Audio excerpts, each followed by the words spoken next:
The wind owned the Llano Estacado. It was a high, thin sound that never stopped, a restless spirit moving across the caprock of West Texas. In the autumn of 1879, it blew without mercy, carrying a fine, pale dust that tasted of iron and distance. The nights came on fast, brittle and cold, shrinking the leather of a man's boots. The days were a deception, a hard, bright sun that offered heat but no warmth, bleaching the world to shades of bone and tired brown. Red Bluff was a town built on defiance and desperation. It huddled along the shallow banks of Willow Draw, a creek that was often more sand than water. The town was a scar of unpainted lumber, sagging canvas and cracked adobe, surviving only because that meager ribbon of water chose to run there. Ellen O'Rourke knew the grit of the Llano intimately. It lived in the creases of her knuckles, stiffened the hem of her gray wool skirt, and settled in a fine layer on every surface she scrubbed at May's boarding house. She was 22 years old. The journey from Ireland was a fevered memory. The journey west had been a nightmare that ended with her parents buried in unmarked graves, victims of the swamp fever that stalked the river bottoms. They had left her with very little. She had their resilience, a blunt way of speaking that men mistook for rudeness, and a heavy, reliable carbine rifle she knew how to use. And she had the paper, Ed. The paper was a water claim, filed by her father in a fit of optimism before the sickness took his lungs. It was a small, oblong plot bordering Willow Draw, just upstream from the town's fouled laundry pools. It was nothing but packed earth, a few struggling cottonwoods, and a thicket of wild plum. But the paper said the water rights were hers, in this dry land. That paper meant autonomy. It was the one thing that stood between Ellen and a lifetime of rented rooms, sore knees, and the casual contempt reserved for hired help. Her days started in the dark. The boarding house was cold before the stove was lit. She hauled water, kneaded dough for the day's bread, and scrubbed the floors while the town's drummers and drovers snored above. The place smelled of lye soap, stale whiskey, and the thick, clinging odor of scorched coffee beans. Ellen was resourceful. She saved scraps of candle wax and twisted new wicks from thread. She mended her own clothes until the patches had patches. She was also, as May often said, prickly as a tolla cactus. She did not smile for the men who stayed at the house. A smile was currency she refused to spend, knowing it was always misinterpreted as an invitation. This morning, she was sweeping the long front porch, the straw broom making a dry, scratching sound. The wind was already rising, moaning under the eaves. From the United States Cavalry picket line near the edge of town, a metal wind chime clanged a high, lonely note. She paused, leaning on the broom handle. Her palms were raw from the lye. She pushed a stray lock of copper-red hair from her eyes and looked toward the draw. Her future was not in the steam of this kitchen or the dust of these floors. It was in that sliver of water. But water in the Llano Estacado was not merely life. It was power, and power in Red Bluff had a singular name: Silas Keene. Keene was a cattle baron, a man who bought legislatures and moved rivers. He was rumored to be the force bringing the railroad south, a line of steel that would make him richer and render men like her father obsolete. Keene did not live in Red Bluff. He kept rooms in Massilia, where the real courts were. But his influence was everywhere. His brand. The Bar K was on thousands of cattle that drank freely, while smaller homesteaders found their access fenced off. Silas Keene, the town whispered, did not abide complications, and a poor 22-year-old Irish girl holding a key water claim was a complication. Red Bluff operated on an unspoken charter of prejudice. It was the law beneath the law. The Mexican families who had been there for generations were treated as tenants. The Chinese men who had laid the telegraph lines were ghosts. The Comanche were dangers to be shot or statistics for a treaty. And the poor Irish, like Ellen, were considered white trash, expected to be grateful for whatever scraps they were thrown. Ellen O'Rourke was tired of being grateful. 50 miles east, where the caprock rose like the battlements of a fortress, Tawakoni sat his paint stallion. He was 28, a warrior of the Nokoni Comanche. He was not a chief, but he was a leader. He led this small scouting party of 4 men, and they moved through the canyons as silently as the shadows of the hawks above. He was a man defined by stillness, by the habit of watching before acting. His duty, given to him by his elders, was twofold. He was here to ensure the safety of his people as they moved toward their winter camps. And he was here to trade. The trade was necessary. The buffalo were disappearing, hunted almost to extinction by the white men for their hides. His people needed metal for arrowheads, salt to cure what meat they had, and sometimes the white man's flour. His other duty was to protect their sacred places, the springs that bubbled cold and clean from the rock, the hunting grounds that had fed the people for generations. Red Bluff was a sore on the land, a noisy, foul-smelling place, but it held the goods they needed. Tawakoni turned his face to the wind. He could smell the dust of the town, but beneath it, he smelled the faint, sweet trace of willow and damp earth. He smelled willow draw. He knew this water. His ancestors had camped here. He wore hide leggings and a simple shirt over his shoulders. Insulating him from the wind's bite was a heavy wool shawl. It was dyed a deep, saturated indigo, a color of the sky just before the first star. The shawl was his identity. It was a visible reminder, to himself and to the Tejano settlers, that he was Nokoni. He would not hide. He would not be erased. His objective for the day was simple: ride into Red Bluff, make the trade with the mercantile owner who, while fearful, was generally honest, and ride out before the whiskey in the saloon made the cowboys brave. He sought peace, but he lived by a code of honor. He knew the white man's world was built on paper and loud talk. His world was built on actions and the truth of the land. Late that afternoon, Ellen was hauling a basket of wet linens to the clothesline behind the boarding house. The wind whipped the sheets, snapping them hard, stinging her face. It was then she heard the horses. Tawakoni and his party rode down the main street. They did not hurry. Their ponies were tough, sharp-eyed animals. The town went quiet, as it always did. Men stopped talking outside the saloon. Mrs. Parrish, the banker's wife, crossed the street quickly, pulling her skirts away from the dust they raised.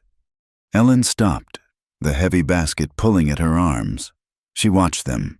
She had seen cavalry patrols, loud and gleaming with brass. She had seen the chaotic, whooping crews of drovers. These men were different. They moved as one, their bodies seeming to flow with the rhythm of their horses. They carried rifles, but they did not brandish them. Tawakoni led them. His hair was braided, his gaze level. He seemed to look straight through the flimsy buildings, focused on something beyond the town. As he passed the alley by the boarding house, his eyes met hers. It lasted only a moment. He saw a woman, younger than her tired posture suggested, standing her ground against the wind. He saw the poverty in her patched dress, but he saw no fear in her eyes, only appraisal. He noted the color of her hair, a flash of fire against the brown, dusty world. He gave a slight, almost imperceptible nod. It was not a greeting, nor a flirtation. It was an acknowledgement, warrior to warrior, of another person holding a difficult piece of ground. Ellen did not move. She did not smile, and she did not look away. Her Irish grandmother had told her never to flinch, never to show weakness to those who held power over you. She held his gaze until he had passed. Then she turned, her heart beating a little faster, and began to hang the sheets. At the mercantile, Tawakoni dismounted. The others remained on their horses, watching. Tawakoni entered the store, the indigo shawl draped over his arm. The storekeeper, a nervous man named Fields, wiped his hands on his apron. Tawakoni did not speak English well, and he preferred not to. He used the elegant, precise sign language of the plains. He unrolled a bundle of smoked beaver pelts. He pointed to the salt barrel, to the sacks of flour, to the box of cartridges behind the counter. "Mr. Fields, sweating slightly despite the cool air, measured the goods. He knew Tawakoni. He knew the Nokoni. They were hard traders, but they were fair. They were not like Silas Keene, who demanded credit and then changed the terms. As Tawakoni waited, he looked out the dusty window.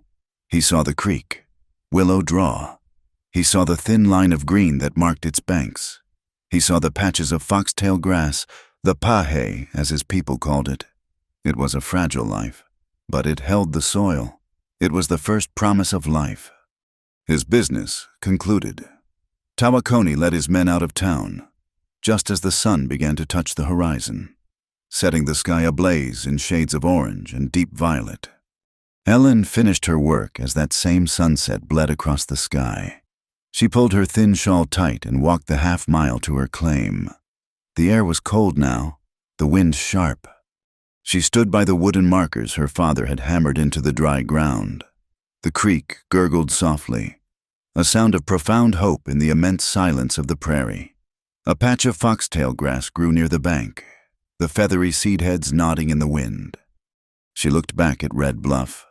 The lights of the saloon and the boarding house were yellow squares in the growing dark. She heard a burst of loud laughter, then the tinny, broken sound of a piano. She knew Silas Keene's men were in there, drinking his whiskey, secure in his power.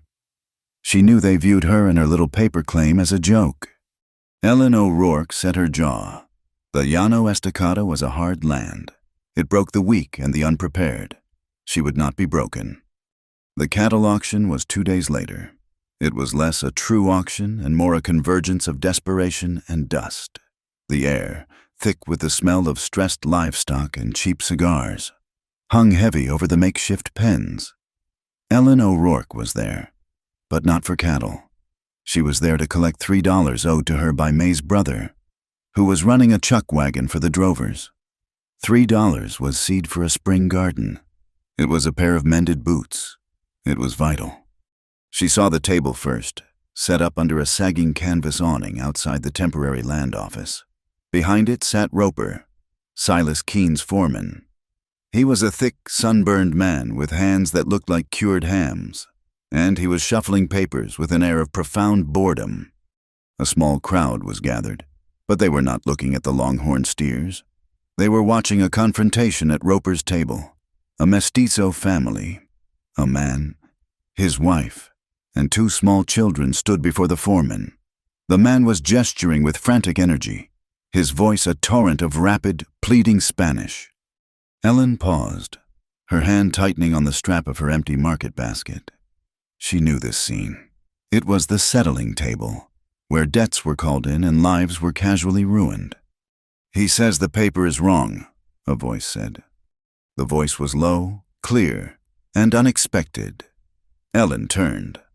Tawakoni was standing just on the edge of the small crowd, his arms folded. He was not in his travel-worn leathers. He wore a clean hide shirt, and the deep indigo shawl was draped carefully over one shoulder. He looked like a negotiator, not a scout. 2 of his Nokoni kinsmen waited with their ponies 20 yards back, their faces still. Roper squinted, his eyes adjusting from his paperwork to the man who had spoken. "What business is it of yours?" "Comanche." "I speak his tongue." Tawakoni said. He did not look at Roper.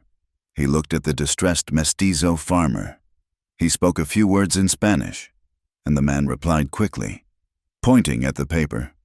Tawakoni turned his calm gaze back to the foreman. "He says he bought 5 sacks of flour. The paper you hold says 50. "He signed the paper." Roper grunted. He tapped the document with a thick finger. "He owes the debt. If he cannot pay, his wagon and team are forfeit. That is the agreement." Tawakoni took 1 step forward. The crowd tensed, pulling back slightly. This was a violation of the town's unspoken rules. He did not look at Roper. He looked at the paper on the table. He reached out one long finger and pointed to the impressed seal at the bottom. "This is not the seal of the Mesilla court," Tawakoni said. A complete, sudden silence fell over the street. Even the auctioneer, halfway through a bid, paused his chant. Roper's face began to redden, a slow, angry tide rising from his collar. "What did you say?" he asked, his voice dropping to a growl. "The eagle," Tawakoni said, his voice level, a simple statement of fact. "His head faces the wrong way. This is the seal of the Cattlemen's Association, not the territorial court. The seal is false." The mestizo man's eyes widened. He understood the shift in power, the sudden vulnerability of the foreman. "You are calling me a liar." Roper shoved his chair back and stood, his hand dropping to the butt of the pistol on his hip. "I am saying the paper is false." Tawakoni replied. He did not move. He did not acknowledge the gun. He looked at the crowd, at the farmers and merchants who stood watching. "He is lying to this man." The crowd shifted, a restless murmur passing through them. They hated Silas Keene, but they feared him. Yet, to see his man exposed, and by a Comanche warrior whose people they were taught to despise, was a strange, bracing kind of justice. It was a crack in the foundation. Roper saw the moment was lost. He saw the doubt in the eyes of the onlookers. With an oath, he grabbed the paper, crushed it in his fist, and threw it to the ground. "Get out of here." "Mex," Roper snarled at the farmer. "Take your wagon and your brats. Go on. Get—" The family scrambled back, the woman pulling her children close. The man paused only long to look at Tawakoni, his eyes filled with a desperate gratitude. He bowed his head, then hurried his family away. The wind, which never rested on the llano, caught the crumpled paper. It tumbled across the dusty street, a piece of white trash, until it snagged on a new strand of barbed wire fencing a horse pen. It fluttered there, a trapped, useless thing. Roper turned his furious gaze on the crowd, scanning for a new target, someone he could use to erase his humiliation. His eyes landed on Ellen O'Rourke. "Well, if it is not the boarding house girl," Roper said, his voice loud, meant to carry, "You are just the person I wanted to see, Miss O'Rourke." Ellen felt her stomach clench into a cold knot. She did not move. Roper smiled, a greasy, unpleasant expression. He reached into a leather satchel by his feet and pulled out another, cleaner sheet of paper. "We have a small matter of debt to discuss." "I owe no debt to Silas Keene," Ellen said. Her voice was steady, though her hands, hidden in the folds of her skirt, were balled into fists. "Oh, but your father did," Roper said smoothly, tapping the new document. "A food debt, provisions advanced for his claim, signed right before the fever took him. Says here he owed $90. Gold." The crowd murmured. $90 was a year's wages. It was a herd of cattle. It was an impossible sum. "That is a lie," Ellen said, stepping forward, her fear replaced by a sharp, cold anger. "My father paid for everything in cash. He hated debt. He would never have signed such a thing." "The paper says otherwise," Roper said, holding it up just out of her reach. "And it seems he put up his little water claim at Willow Draw as collateral. A foolish gamble." Tawakoni had not left. He stood near the corner of the awning, his face in shadow, watching. His presence was a heavy weight in the air, a silent judgment that made Roper's performance feel thin. "I want to see that paper," Ellen demanded. Roper held it out, letting her see it. "It is all legal, Missy, signed and sealed." Ellen looked at the bottom. Her blood ran cold. This time, the eagle's head faced the correct way. It was the court seal, but the signature, it was close, but it was wrong. Her father's hand, in those last months, had been afflicted with a tremor.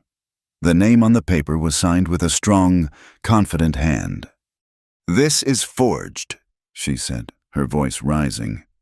"That is a very serious accusation," a new voice said, cutting cleanly through the air. Silas Keene himself stepped out of the land office tent. He was a tall man, dressed in a black wool suit that looked too hot and too fine for Red Bluff. He wore a string tie and a flat-brimmed hat. He looked like an undertaker, but his eyes were alive, intelligent, and utterly cold. "Mr. Keene," Roper said, stepping back with a show of false deference. "I heard the accusation, Miss O'Rourke," Keene said. His voice was soft, almost gentle, like oiled leather. "You are accusing my foreman of forgery in front of witnesses." "I am saying my father did not sign that paper," Ellen said, holding her ground. Keene smiled, a thin expression that did not touch his eyes. "Grief does strange things to the memory. Does it not the poor always seem to forget the help they are given? It is a sad failing." He then turned his gaze to Tawakoni, and the smile vanished. "And you have interfered in my business for the last time. This is a court matter. You have no place in the court of the white man. Your word means nothing there. I suggest you return to whatever camp you crawled out of." Tawakoni met his gaze. He said nothing.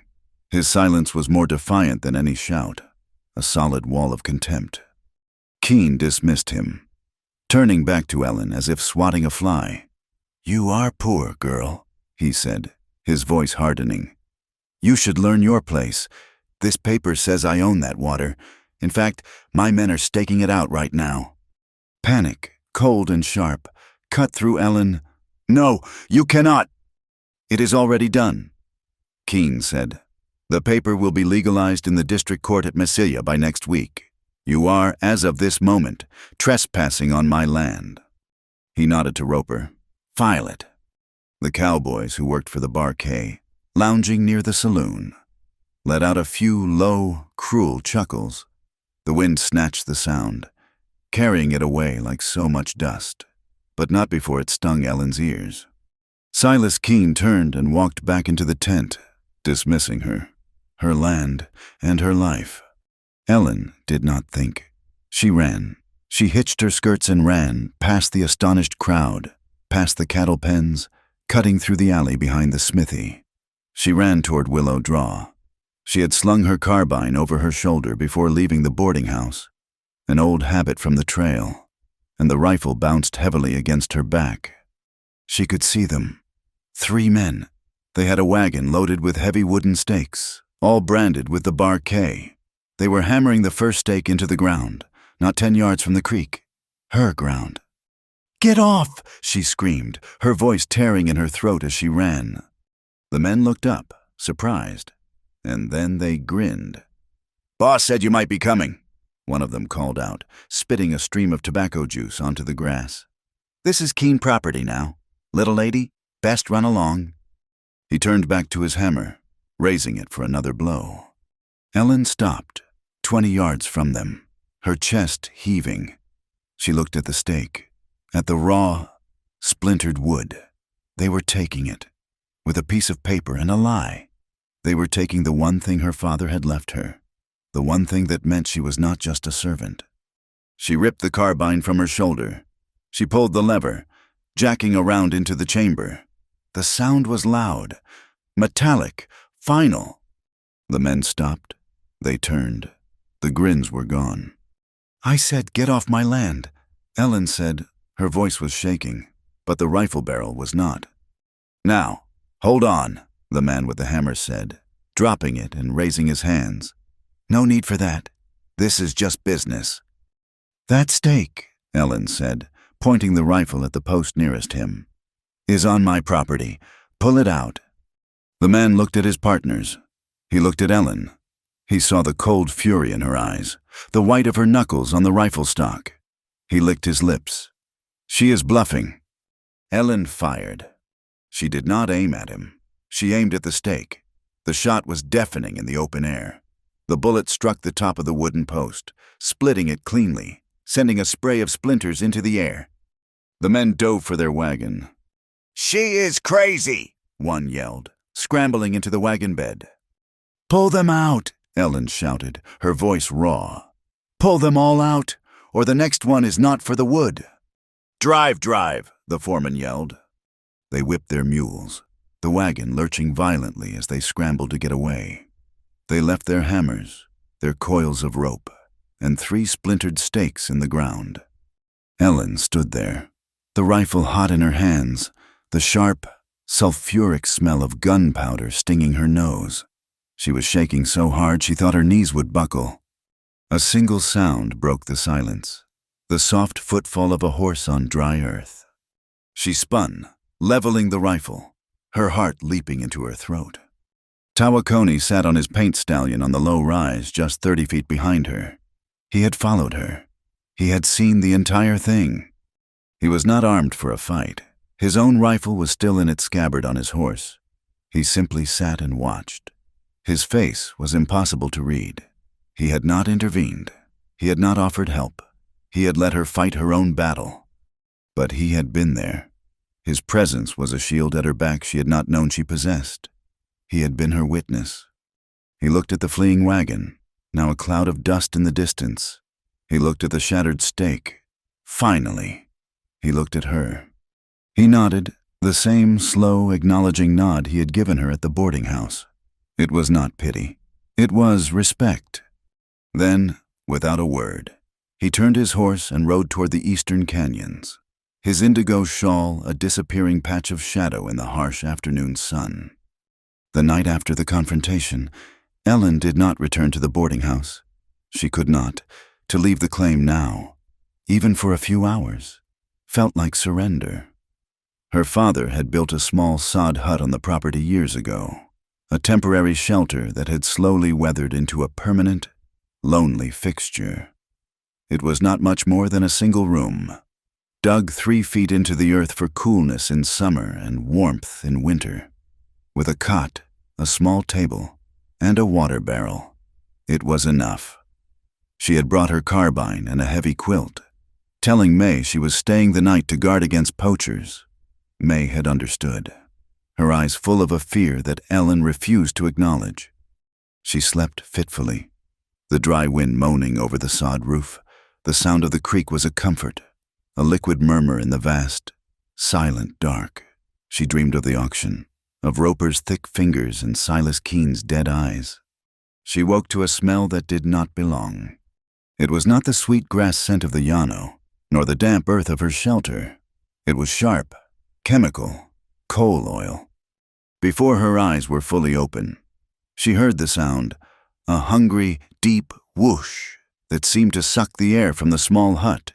She looked at the single and glassless window, and it was a square of brilliant, flickering orange. Panic, cold and absolute, seized her. The door, the only way out, was already crackling. The dry grasses and cured wood of the roof were catching, a shower of sparks raining down onto her quilt. She did not scream. She grabbed her carbine in one hand and her boots in the other. She scrambled for the door, pushing it open into a wall of heat. She fell out onto the cold dirt, rolling, gulping for air that was not fire. She looked back. The hut was an inferno, but they had not just lit the hut. Flames were leaping from the heavy wooden frame of her cistern, the broad, shallow tank her father had so carefully built to catch the meager rainwater. They had poured the oil everywhere. The fire climbed the trunks of the 2 large cottonwoods by the bank, their dry autumn leaves exploding like gunfire. This was not a warning. This was annihilation. She stared, paralyzed, at the roaring destruction, and then she remembered. The box. Her father's papers, the claim, the survey maps, and the leather-bound notebook, the notebook where he had sketched, for hundreds of hours, his theories on the underground springs, the secret water tables that fed the llano. It was under the cot. She looked at the door, now a solid sheet of fire. She could not, it was impossible. She was already moving. She wrapped her thin wool shawl around her head and face, holding her breath, and plunged back into the smoke. It was a black, scalding hell. She could not see. She could not breathe. The air was a poison that burned her lungs. She tripped on the overturned cot, her hands sinking into the hot quilt. She fumbled underneath, her fingers brushing the small, metal-bound wooden chest. It was already hot to the touch. The metal latch seared her palm. She cried out, a dry, choked sound, snatching her hand back, but she grabbed it again, this time using the thick wool of the shawl, and pulled. It was heavy. She crawled, dragging it, her eyes squeezed shut, aiming for the orange glow. A section of the burning roof collapsed. A beam of smoldering pine fell, striking her arm, grazing her wrist. The pain was a white, blinding light. She screamed, a raw, ragged sound, and threw herself forward, tumbling out of the doorway and onto the ground for the second time. The box clutched to her chest. She lay there, gasping, the world spinning. The hut was gone. The roof caved in completely with a sound like a giant sigh, sending a volcano of sparks into the night sky. The cistern was a skeleton of black, burning timbers. Rage, potent and pure, cut through her shock. They would not win. She scrambled to her feet, grabbing an old feed sack near the water barrel. She soaked it in the creek and ran at the flames licking at the plum thicket, beating at them. It was useless. The fire was too big, the wind too strong. Tears of helpless fury and smoke streamed down her face. Then she heard them. Hoofbeats, fast, measured, coming from the east, not from the town. Her blood ran cold. They were back. They had seen her survive, and they were back to finish it, to drive her off or put a bullet in her. She dropped the sack, her burned hand screaming in protest as she fisted it. She snatched up the carbine. She levered around into the chamber, the shuck click lost in the roar of the fire. She spun toward the sound, planting her feet, and aimed the rifle at the darkness. 3 riders burst into the firelight. They were not cowboys. They were bareback, their bodies low over their ponies' necks. The leader, his face illuminated by the flames, was Tawakoni. He and his 2 companions slid from their mounts before the ponies had even stopped. They were not armed for a raid. They were carrying heavy, soaked buffalo hides, dripping water from the creek. They must have been camped nearby, unseen, watching. Tawakoni saw her. She was a wild thing, covered in soot, her dress singed, her copper hair plastered to her head. He saw the carbine, leveled at his chest. He saw the burn on her wrist. He did not slow. He walked straight toward her, into the rifle's line of sight. He grabbed her arm, his grip hard, pulling her back from the suffocating cloud of smoke that billowed from the collapsed hut. "Breathe," he commanded. His voice was a low growl, barely heard over the fire. She coughed, a racking, painful spasm. He shoved one of the heavy, wet hides into her good hand. "Fight!" There were no more words. The 4 of them moved. Tawakoni and his men were a disciplined team, moving with a rhythm, attacking the edges of the fire. They did not try to save the hut. It was lost. They worked to save the land. They smothered the burning grass, beat the flames back from the thicket, and worked their way toward the burning trees. Ellen found her own rhythm. Her pride, her fierce need to do this alone, dissolved in the sheer, desperate necessity of the work. She was in too much pain, too exhausted, and too angry to care about the politics of it. She followed Tawakoni's lead, her feet moving where he pointed, her arms swinging the heavy hide until her shoulders burned. She was not alone. The realization was a shock, as sharp as the pain in her wrist. Tawakoni worked with a grim, focused energy. He knew he was breaking every rule of his people. He was interfering in a Taziwo conflict. On land they considered stolen. This would be known in Red Bluff by morning, and it would be known in his own village by nightfall. It would complicate every trade, every negotiation, but as he had watched from the ridge, as he had seen the men with their oil cans, as he had seen her plunge back into the burning hut, he knew he could not stay hidden. This was not a fair fight. It was a coward's attack, an execution in the dark. It violated his honor. He had told his companions they were saving the creek, but as he worked beside her, as he saw the raw determination on her smoke-streaked face, he knew he was saving the woman. It took more than an hour. The fire finally yielded. The inferno shrank to 1,000 glowing embers. The hut was a smoking, black rectangle on the earth. The cistern was a charred ruin. The 2 cottonwoods were black, leafless skeletons, hissing in the night. They stood, The four of them, in the devastated clearing, they were exhausted, breathing in the thick, acrid air. Tawakoni walked to the edge of the creek bank, away from the worst of the heat. He knelt. The moon was high, a cold, silver dollar in the sky, and its light was enough. He looked at the damp mud, then looked back at Ellen. He motioned for her to come. She walked over, her legs unsteady. He pointed. There, preserved perfectly in the soft mud where the attackers had watered their horses before the work, was a hoof print. It was deep, clear, and unmistakable. It had the sharp, clean outline of an iron horseshoe, with the two small circles of the nail heads. Ellen stared at it. Comanche ponies were unshod. Their hooves left a soft, round print. This was the mark of a white man's horse, a horse from the town, from the cavalry post, from Silas Keene's string. Tawakoni looked at her. He made a small circle with his finger, tracing the outline of the iron shoe in the air. Then he pointed west, toward Red Bluff. Shod horse. The lie Silas Keene would tell tomorrow morning was already forming in her mind. Comanche raiders. A savage attack. The whole town would believe it. They would form a posse. They would demand the army ride out. But here, in the mud, was the truth. "They will blame you," she said. Her voice was a hoarse whisper. Tawakoni stood. He pulled his indigo shawl, which now smelled of ash and creek water, tighter around his shoulders. "Let him," he said. "We know the truth. You know it." Ellen looked at this man, an enemy in the eyes of everyone she knew. He had saved her life, or at least her home. He had given her the one piece of evidence that could fight the lie. Her fierce self-reliance felt brittle, like a hollow reed. She was ashamed of her helplessness, but she was more ashamed of the fear she had felt when she first heard his horse. "I cannot—" She stopped, struggling for the words. "I have no way to thank you. I have nothing left."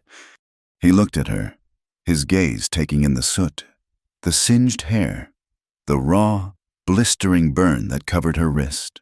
He looked at the wooden box, which she had never let go of, still clutched in her good hand. "You saved that," he said. It was not a question. "My father's notebook," she whispered, as if the fire might still hear her. "He was an engineer. He knew where the hidden water is." Tawakoni's expression did not change, but a new, deep understanding settled in his eyes. This was not just a piece of paper. It was knowledge. It was the land's secret. "Keep it safe," he said. He turned, a silent signal to his men.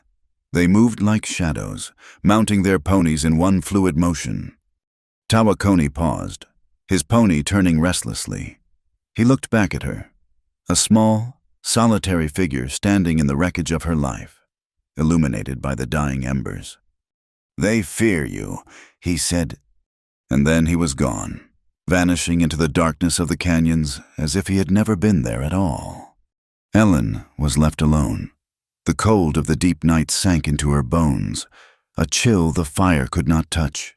Her wrist throbbed, a steady, burning pulse of pain. She sat on the damp ground, the destroyed hut hissing behind her. Slowly, she pulled the wooden box onto her lap. The metal was cool now. She fumbled with the latch, her burned fingers useless, but managed to open it with her good hand. The papers inside were curled and brown at the edges. The notebook was warped from the heat and steam, the leather cover puckered, but the pages, though damp and smelling of ash, were intact. Her father's careful diagrams, his precise, spidery handwriting mapping the rock strata, the invisible rivers beneath the dry earth. She clutched it to her chest. The price for this land was now written on her skin. The truth of its defense was in this box, and in the hoof print, already beginning to dry by the silent, watching creek. By dawn, the lie Tawakoni had predicted was already finding root in Red Bluff. Ellen walked back into town on feet that felt like stones.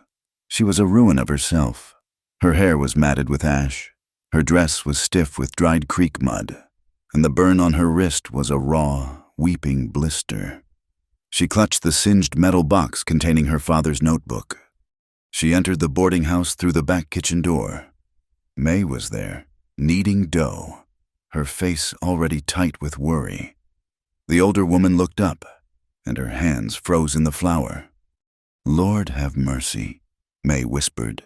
Rushing forward, she looked at Ellen's face, her singed dress, the awful burn. It was Keen. "He burned it all.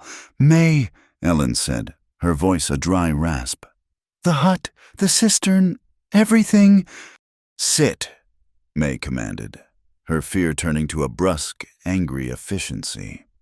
She pushed Ellen into a chair, fetched a tin of lard and a clean strip of linen for the burn, and put the coffee pot back on the stove.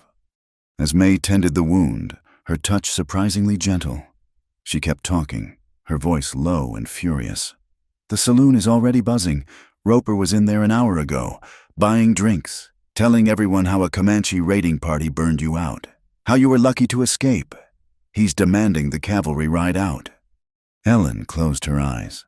The shod hoofprint, Tawakone's face in the firelight. "It was not Comanche." "Of course it was not," May snapped. "It was Silas Keen. He thinks he can scare you off. He thinks you are just a poor girl he can sweep away like dust." She finished tying the bandage. "He is wrong, but he is also right about one thing. You cannot stay here. He will not stop at fire." "Ellen." "I am not running," Ellen said, the words tearing her raw throat. "He has a forged paper. Now he has burned my home. I am going to Massilia. I am going to the district court." May stopped, the coffee pot halfway to the cup. "To Massilia alone, child. That is a 70-mile ride through hard country, and Keen will not let you get there." "Then I will not get there," Ellen said, "but I will try. I have my father's claim, the real one, and I have this." She laid her good hand on the soot-stained box. "I have the proof, and I have the truth of the fire." May looked at the box, then at the fierce, exhausted set of Ellen's jaw. The older woman's face softened. "Then you will need more than truth. You will need a good horse and a friend." May went to a loose floorboard beneath the pantry. Prying it up, she pulled out a small cloth bag. "This is my savings," May said, pressing it into Ellen's hand. It was heavy with coin.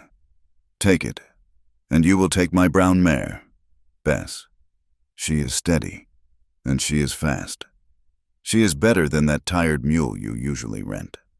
"May, I cannot take your money. Your horse—" "You can, and you will," May said. "My sister's son is in Massilia, Deputy Hale. He is a good boy, too young to be bought, not yet anyway. Find him. Tell him his Aunt May sent you. He will listen." An hour later, Ellen was a different person. She had washed the soot from her skin and changed into her only other dress, a faded blue calico. The burn on her wrist was covered by the linen bandage.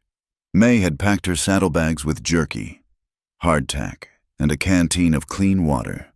The precious notebook was wrapped in oilcloth and stowed deep. Ellen slung her carbine onto her back, the weight familiar and comforting. She rode out of Red Bluff, heading west, not looking back. The mare, Bess, was strong, her gait steady. Ellen kept to the low ground, avoiding the main road, letting the contours of the land hide her departure. She had been riding for 2 hours, the town long since swallowed by the canyons, when a shadow detached itself from the high rocks. Tawakone.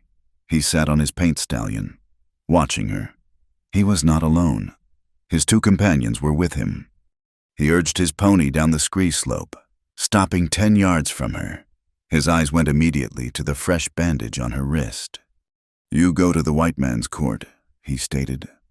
"I do," Ellen said, her hand resting on the saddle horn. "They are blaming your people for the fire." "Their words do not change the truth," he said. He looked back the way she had come. "This is a foolish ride." "It is the only one I have," she said. He considered her for a long moment. Keen's men will not be wearing cowboy hats. They will be men who know how to hunt. He will not let you reach Messilia.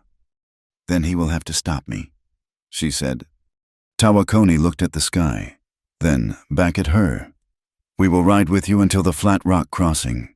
It is half the journey. After that, the land is open. Too many eyes, too many soldiers. Ellen's throat tightened. Her pride, that fierce, lonely thing, told her to refuse, but the burned-out hut, the shod hoofprint, and the memory of May's fear told her she was a fool if she did. I accept. He nodded, a sharp, decisive movement. We ride hard, before the sun is high. He set the pace. They moved through a world of rock and wind, following game trails and dry washes that only he seemed to see. He rode ahead of her, one of his men scouting far to the left, the other far to the right. They were a protective, moving triangle, with Ellen at the center. That night, they made a cold camp in a deep, sheltered cove. He forbade a fire, despite the biting cold. Fire is a signal, he said, handing her a strip of dried meat from his own pouch. It was tough, but rich with smoke and salt. She sat with her back against the rock, the notebook on her lap. Tawakoni sat across from her, sharpening his knife on a wet stone. The sound was a rhythmic, scratching whisper. She opened the notebook. The pages were stiff from the heat. Tawakoni paused, his hands still. What do the marks mean? He asked. Words, she said.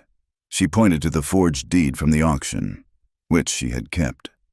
This word, collateral, means they take your land if you cannot pay. This word, witness, means a person who saw the truth. He watched her, his gaze intense. The paper is a trap. It is, she said.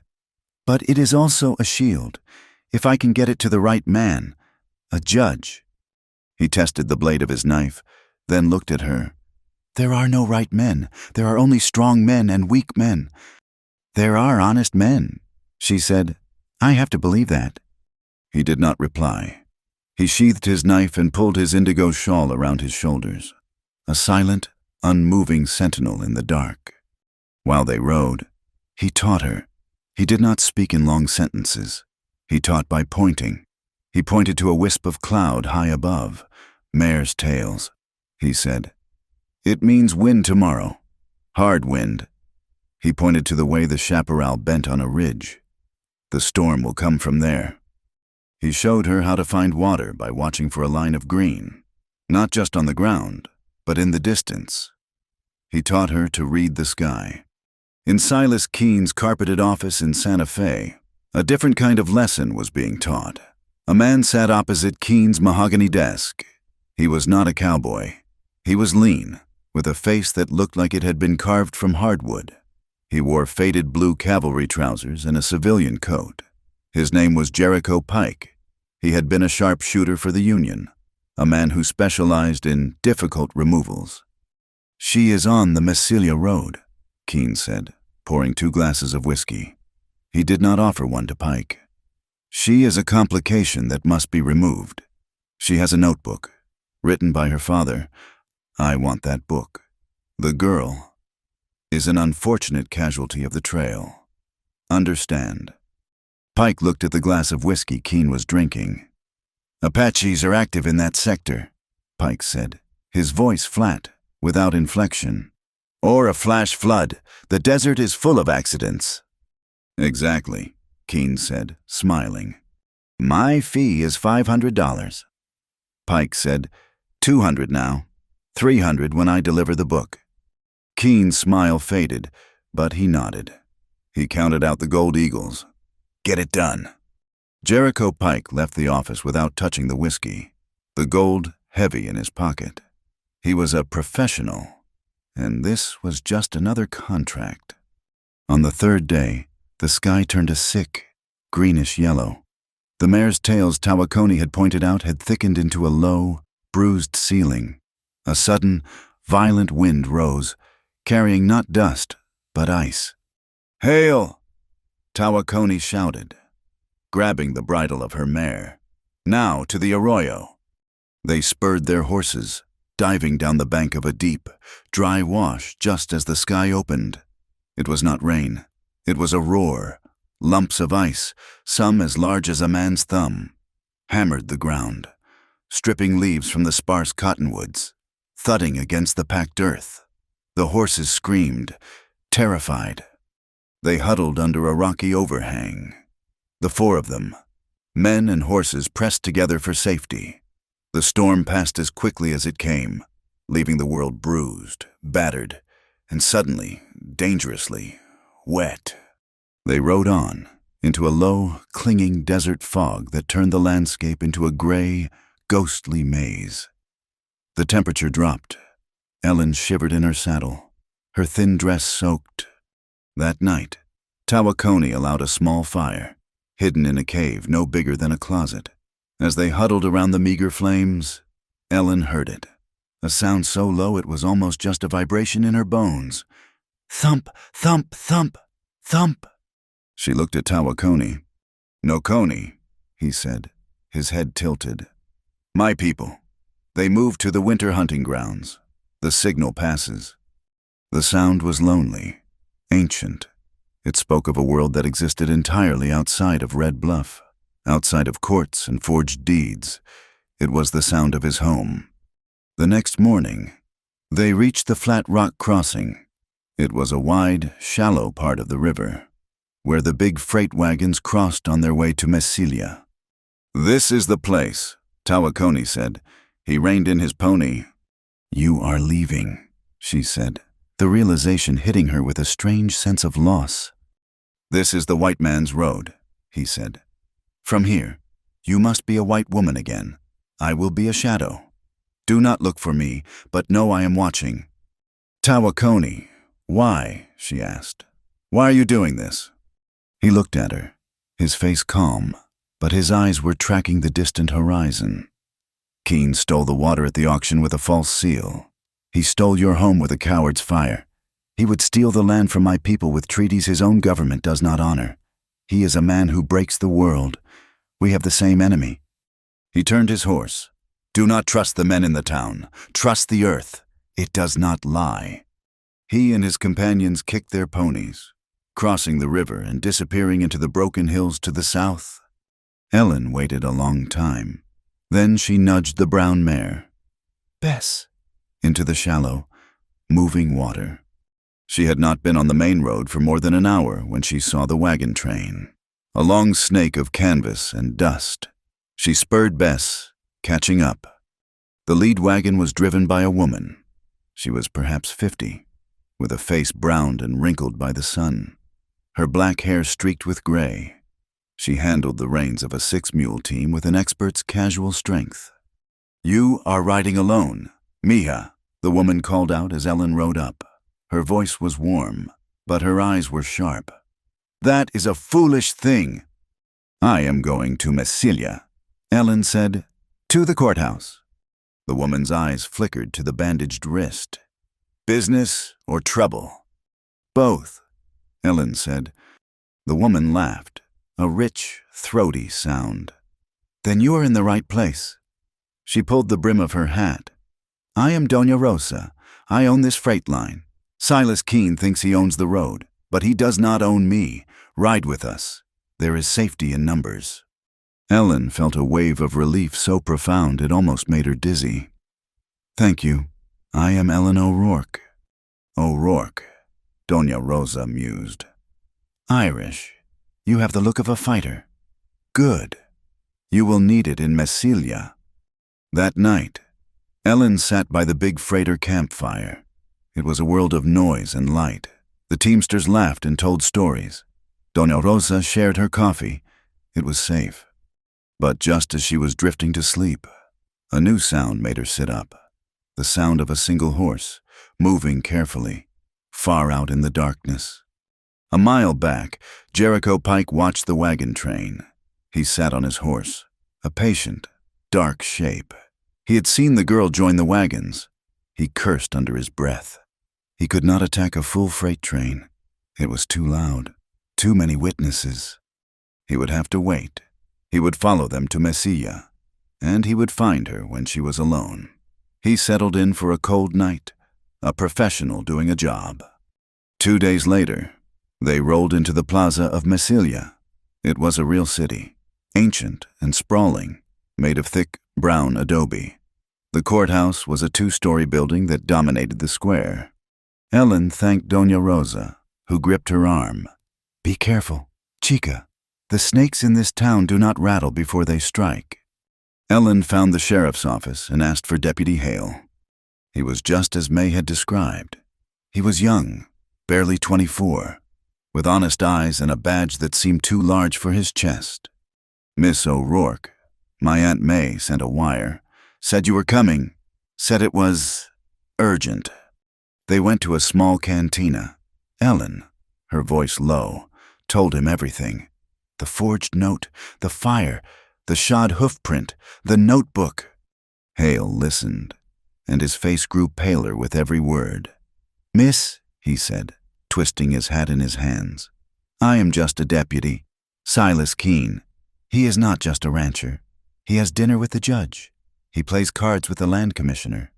This entire courthouse, they work for him." "But the law," Ellen insisted, her hope beginning to fray. "The forgery, the arson." "It is your word against his," Hale said desperately.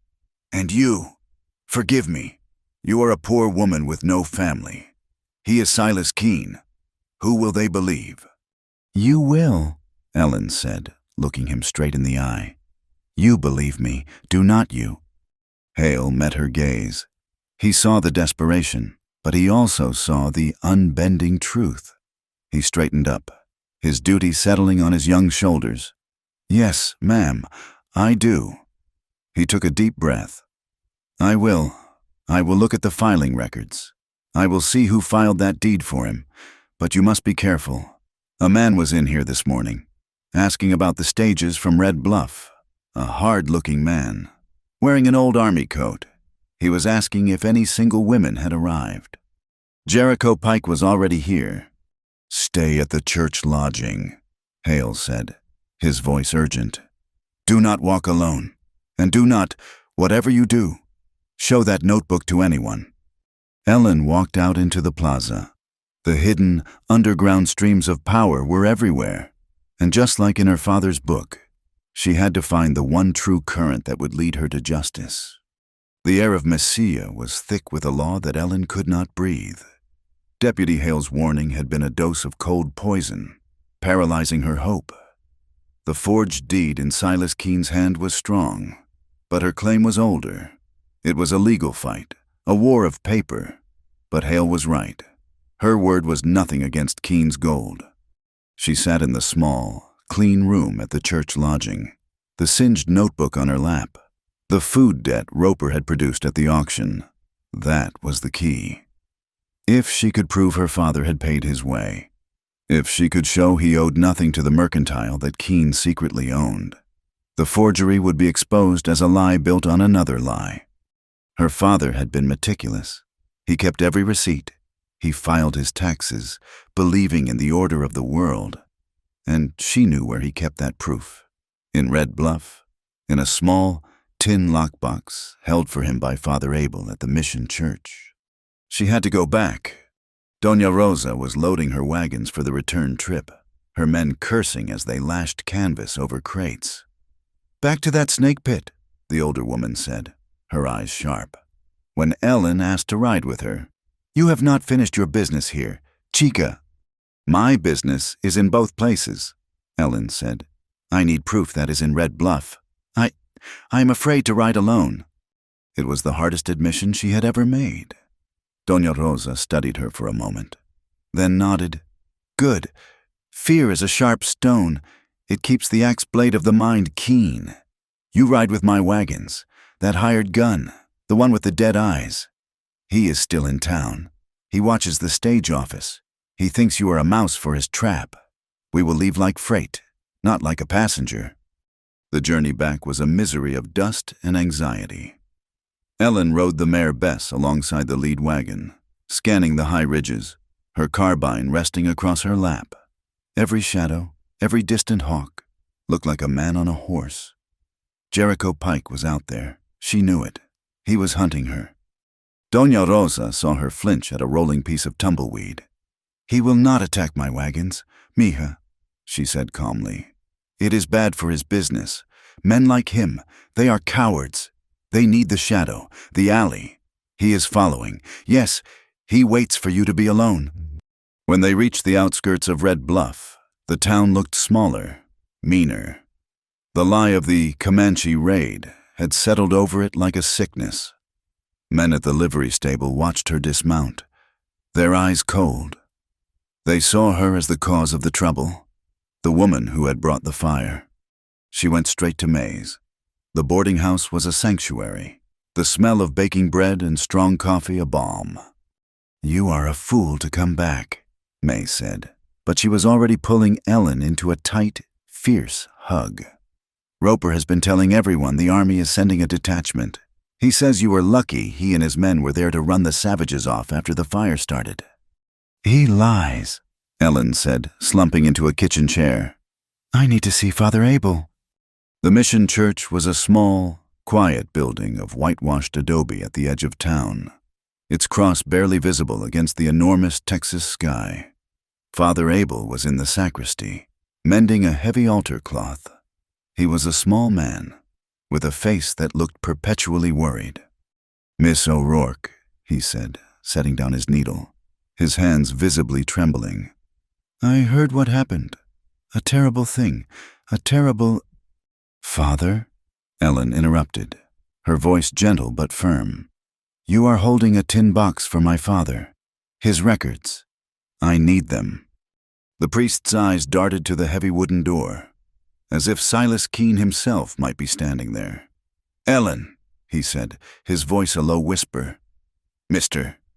Keene is a generous benefactor to this parish. He has warned me. He said that any property of your father's is now legally part of his estate, pending the court's decision on the debt." "There is no debt. Father, the paper is a fraud. You know my father. He was an honest man." "He was," Father Abel agreed, twisting the cloth in his hands. "He was a good man, but he is gone, and Mr. Keene is here. He is powerful." He spoke of the church's land grant, how it could be easily reviewed by the territory. The threat was clear. "So you will let him steal?" Ellen asked, her voice cold. "You will hide behind the altar while he burns a woman's home and forges her name?" The priest flinched, his face pale. "This is a hard land, my child. Sometimes the only righteousness is survival." "No, Father, that is just a word for fear." She put her good hand on the table. "He will not stop with me. When he controls all of Willow Draw, what will your parish drink dust? Give me the box, or I will call you a thief in front of the whole town. I will tell them you are holding my property for the man who burned me out." He looked at her, his eyes wide with a new kind of fear. He saw the woman from the auction, the woman who had faced down Roper's men with a rifle. He shuffled to a locked cabinet, fumbled with a key, and pulled out the tin box. "Be careful, Ellen," he whispered, pressing it into her hands. "Some truths do not set us free. They just show us the size of our cage." Ellen did not run. She walked back to May's, the tin box under her arm, feeling the eyes of the town on her back. She spent the afternoon at the kitchen table. The contents of the box spread out. It was all there. Tax receipts from the Mesilla court, stamped paid. Mercantile receipts for flour, salt, bacon, and seed, all signed by Mr. Fields and marked paid in full. There was no $90 debt. There was no debt at all. She was separating the papers when one of Doña Rosa's teamsters kicked open the back door. He was covered in dust. "For Miss O'Rourke," he said, handing May a sealed oilcloth packet. "From Mesilla. A deputy there paid me $10 to kill a horse getting this to you." Ellen's hands shook as she broke the seal. Inside was a thin, folded piece of paper and a scribbled note from Deputy Hale. "Miss O'Rourke, I checked the court filings. The clerk who registered Keene's deed is a man named Withers. I watched him. He drinks. Last night. I followed him from the saloon to a card game. I saw this in his ledger. I copied it when he was not looking. Do not lose it. It is the only one. Be safe. Hail." The paper was a copy of a page from a private ledger. It was simple. Damning. It listed a payment of $200. Gold. From Silas Keene to T. Withers. The memorandum line, written in the clerk's tidy hand, read Legal Services, O'Rourke Claim. The date was the day after the auction. "May," Ellen said, her voice shaking with a cold, triumphant rage. "He did not just forge the note. He paid the court to file it. He bribed the clerk." "It is the nail in his coffin," May said, her eyes gleaming. "Or yours, if he knows you have it." "He will," Ellen said, "because I am going to use it." That night was the annual church social, a dance held in the town's largest building, the half-finished grain warehouse. It was to raise money for a new church bell. The entire town would be there. "You are not going," May said, suddenly fierce. "You have the proof. You must ride back to Massilia, tonight, now." "And be shot in the back by Jericho Pike," Ellen said, standing. "No, I am done running. I am done hiding. He shamed me at the auction. He burned me out. He sent a hunter after me. Tonight, I'm going to show them I am still here. I am going to dance." She wore her only other dress, the blue calico. May had ironed it, but it was still a plain, poor woman's dress. Her shoes were the same ones she had worn on the trail from Massilia, the leather scuffed, the soles worn thin. She had brushed her copper hair until it shone, and May had rebandaged her wrist with clean white linen. When she walked into the warehouse, the music stopped. The big room was lit by dozens of lanterns, casting a warm, yellow glow. The floor was covered in fresh straw to keep the dust down. A banjo, a fiddle, and a guitar were playing a lively reel. The respectable people of Red Bluff were there, the banker's wife, in a dress of dark green silk, the cavalry officers, their brass buttons gleaming, and in the corner, holding court by the punch bowl, was Silas Keene. Standing next to him, his faded blue army coat making him look like a vulture, was Jericho Pike. Pike saw her first. A slow, ugly smile spread across his face. He nudged Keene. The music, which had faltered, started again, but now it felt brittle. Ellen walked toward the refreshment table, her head high. She felt every eye on her. She saw May and Dona Rosa standing near the door, a small island of support. She did not see the man standing in the deepest shadows, just outside the wide-open cargo doors. Tawakoni had come back. He had not left her. He had been watching the town from the ridges, a silent guardian. He had seen her go to the church, seen the teamster arrive. He had seen her walk to the social. He was here to trade for ammunition, or so he would tell anyone who asked. But he stood in the dark, his indigo shawl blending with the night, his gaze fixed on her, his entire body tense. Jericho Pike stepped away from Keene, blocking Ellen's path. He held a cup of punch in his hand. "Well, look at this, boys," Pike said, his voice loud enough to carry over the music. "The Queen of the Ashes, come to join the party." The music stopped, this time for good. "Excuse me, sir," Ellen said, trying to step around him. He blocked her again, his body swaying slightly. He was not drunk, but he was enjoying himself. He looked her up and down, a long, insulting appraisal. His gaze settled on her feet. "You really think you can walk into a district court looking like that?" he sneered, pointing at her scuffed shoes. "In that dress, they will sweep you out with the straw. Girl!" A few of the Barquet men laughed. The banker's wife hid a small, cruel smile behind her fan. "And that," Pike continued, reaching out as if to touch her bandaged wrist, "is that the latest fashion? Did your Comanche friends give you that pretty new bracelet when they burned you out?" In the shadows, Tawakoni's hand clenched into a fist. He took one step forward, his shoulder brushing the heavy wooden column. He could cross the space in 3 seconds. He could break this man's throat before anyone could even scream. His every instinct screamed at him to protect, to strike, to end the threat. But he stopped. He looked at Ellen. She was not looking at Pike. She was looking past him, straight at Silas Keene, who watched the scene with a cold, amused detachment. Ellen did not back away. She did not flush. She met Pike's gaze, and her voice cut through the silence, clear and cold as creek water. "My shoes are worn, Mr. Pike," she said, "from walking a path that you are paid to obstruct." The crowd gasped. Pike's smile wavered. "And my dress is plain," she continued, her voice rising. "And my hands are rough. I am poor. That is the truth."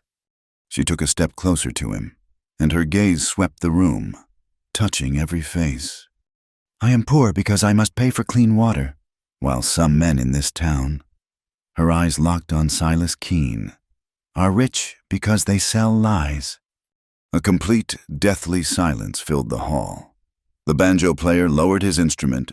May, at the back, nodded slowly, her face fierce. Doña Rosa, standing near the punch bowl, set her cup down on the table with a hard, deliberate thud. "She is right," Doña Rosa said into the silence. Silas Keene's face was a mask of fury. The amusement was gone. He had lost control. Tawakoni stood in the shadows, his hand slowly unclenching. He watched her. He had seen her fight with a rifle. Now he had seen her fight with words. He had wanted to protect her with his strength, to be her shield. But she was not a shield. She was a spear. He looked at her, standing tall in her worn shoes, her head high, and he saw a warrior. Ellen turned, her back straight, and walked out of the warehouse, past the stunned crowd, past May and Doña Rosa, and into the cool, clean dark of the night. She had not won the war, but she had won this battle, and everyone in that room knew it. She walked out of the warehouse into the cold, vibrating with a fury that left no room for fear.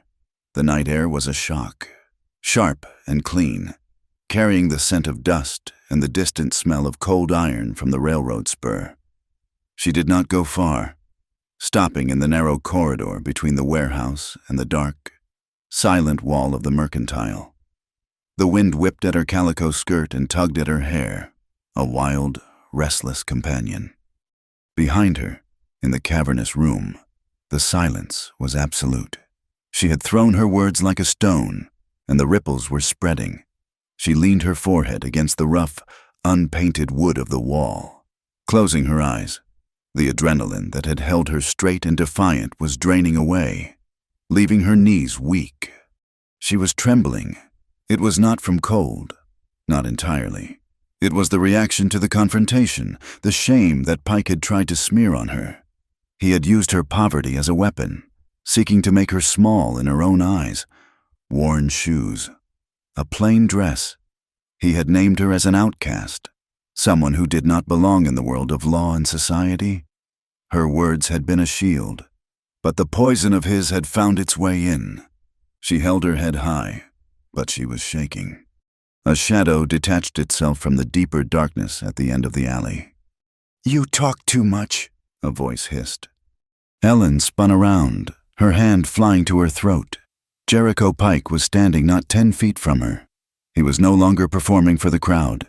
His face, lit by the single sputtering oil lamp that hung from a post, was a mask of cold, professional rage. He had not followed her immediately. He had waited, letting her feel the moment of victory before he came to snatch it away. "You were smart in there, girl," he said, taking a slow step toward her. He was a hunter, and she was cornered. "Too smart for your own good. You made the boss look bad. He does not like that." "Get away from me," Ellen said, her voice low. She pushed herself off the wall, her hand sliding down, instinctively seeking the carbine that was not there. It was back at May's. She was unarmed. "Oh, I am not going anywhere," Pike said. He took another step, and another. You have something he wants, that notebook. And you have something I want, that little piece of paper you got from the deputy.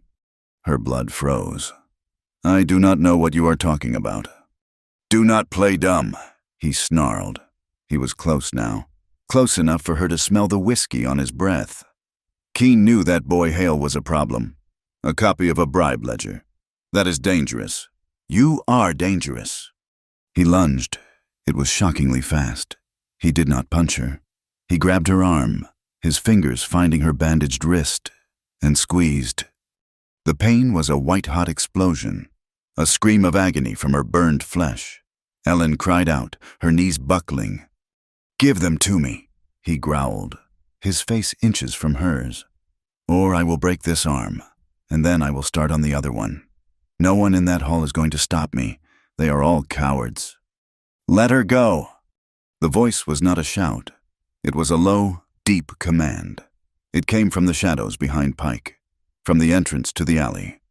Pike spun, releasing his grip on Ellen, shoving her hard against the wall. She slid down, cradling her throbbing arm. Tawakoni stood in the center of the narrow corridor. He was not a shadow. He was a solid, living wall. The lantern light caught the hard planes of his face and the deep, unwavering stillness in his eyes. He had not been just outside the door. He had been circling, watching, waiting, ever since he saw Pike leave the hall. This is not your fight, Comanche. Pike sneered, his hand dropping to the butt of the pistol at his hip. Tawakoni did not glance at the gun. He simply took one step forward, placing his body squarely between Pike and the woman on the ground. You are on the wrong land, he said. Pike looked at him. He was a sharpshooter, a man who killed from a distance. Tawakoni was a warrior of the knife and the horse, a man built for this exact, brutal, close-quarters world. Pike was a killer for gold. He saw in Tawakoni's eyes a man who would die for honor. It was a fight Pike could not win. Not here, not now. He showed his teeth in a smile that was not a smile. You can have her, he spat, his eyes flicking to Ellen. You are two of a kind, outcasts. But Keene owns this town. He owns the law. You are both dead. You just do not know it yet. He gave Tawakoni a wide berth, backing slowly down the alley. This is not over, he promised. Then he turned and vanished into the darkness. Silence, thick and heavy, returned to the corridor. The wind moaned, blowing a few pieces of straw across Ellen's feet. From inside the warehouse, a fiddle tentatively began to play again, a broken, nervous sound. Ellen pushed herself up, her whole body shaking. She felt small, violated, and deeply, deeply ashamed. She had faced them all with words, but Pike had defeated her with a brute's touch, reminding her that she was, in the end, a woman alone, easily broken. Tears of rage and humiliation burned in her eyes. Tawakoni turned, his face still in the shadow. He watched her for a moment as she fought for control, her head still bowed. You are hurt, he said.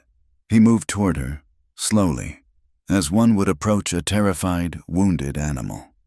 He, she stammered, unable to find the words. She did not want him to see her like this, weak and crying. She felt the sting of Pike's words again. Worn shoes, a plain dress. She felt suddenly, agonizingly aware of her poverty, of the patched calico, of her scuffed boots. He was a warrior, a leader, and she was nothing. He was right, she whispered, the words tearing from her. Look at me, I have nothing. Tawakoni stopped. He looked at her trembling shoulders, at the way she tried to hide her face. He understood. This was the true wound, not the burn, not the terror, the shame. He said nothing. Instead, he reached up to his own shoulders. With a slow, deliberate movement, he unwrapped the heavy indigo wool shawl, his symbol of identity, his honor. He stepped forward until he was standing directly in front of her. He held the shawl open. It was a gesture of profound, almost ritualistic weight. Ellen looked up, startled. her tear-streaked face pale in the lamplight. He did not ask. He commanded her with his stillness. He draped the shawl over her shoulders, covering her thin, plain dress, enveloping her in its heavy, woolen folds. The fabric was warm from his body and smelled of the high plains, of wood smoke and clean, cold air. It was a shield. It was a coronation. "This is my honor," he said, his voice so low it was almost a rumble in his chest. "Now, it is yours." She stared at him, her eyes wide, the shaking beginning to subside under the comforting, impossible weight. He placed his hands on her shoulders, his grip firm, grounding her. His thumbs brushed the high collar of her dress. "They see the dress," he said, his dark eyes holding hers. "They see the shoes. They see what you do not have." He drew her closer. It was not a violent motion, but it was definite. He pulled her from the wall, from her shame, and into his space. And then he kissed her. It was not a kiss of passion, not of the frantic, breathless romance she had read about in dime novels. It was a kiss of affirmation. It was a quiet, deliberate claiming. His lips were firm, warm, and dry. It was a kiss that sealed his words, a brand of truth on the lies she had been told.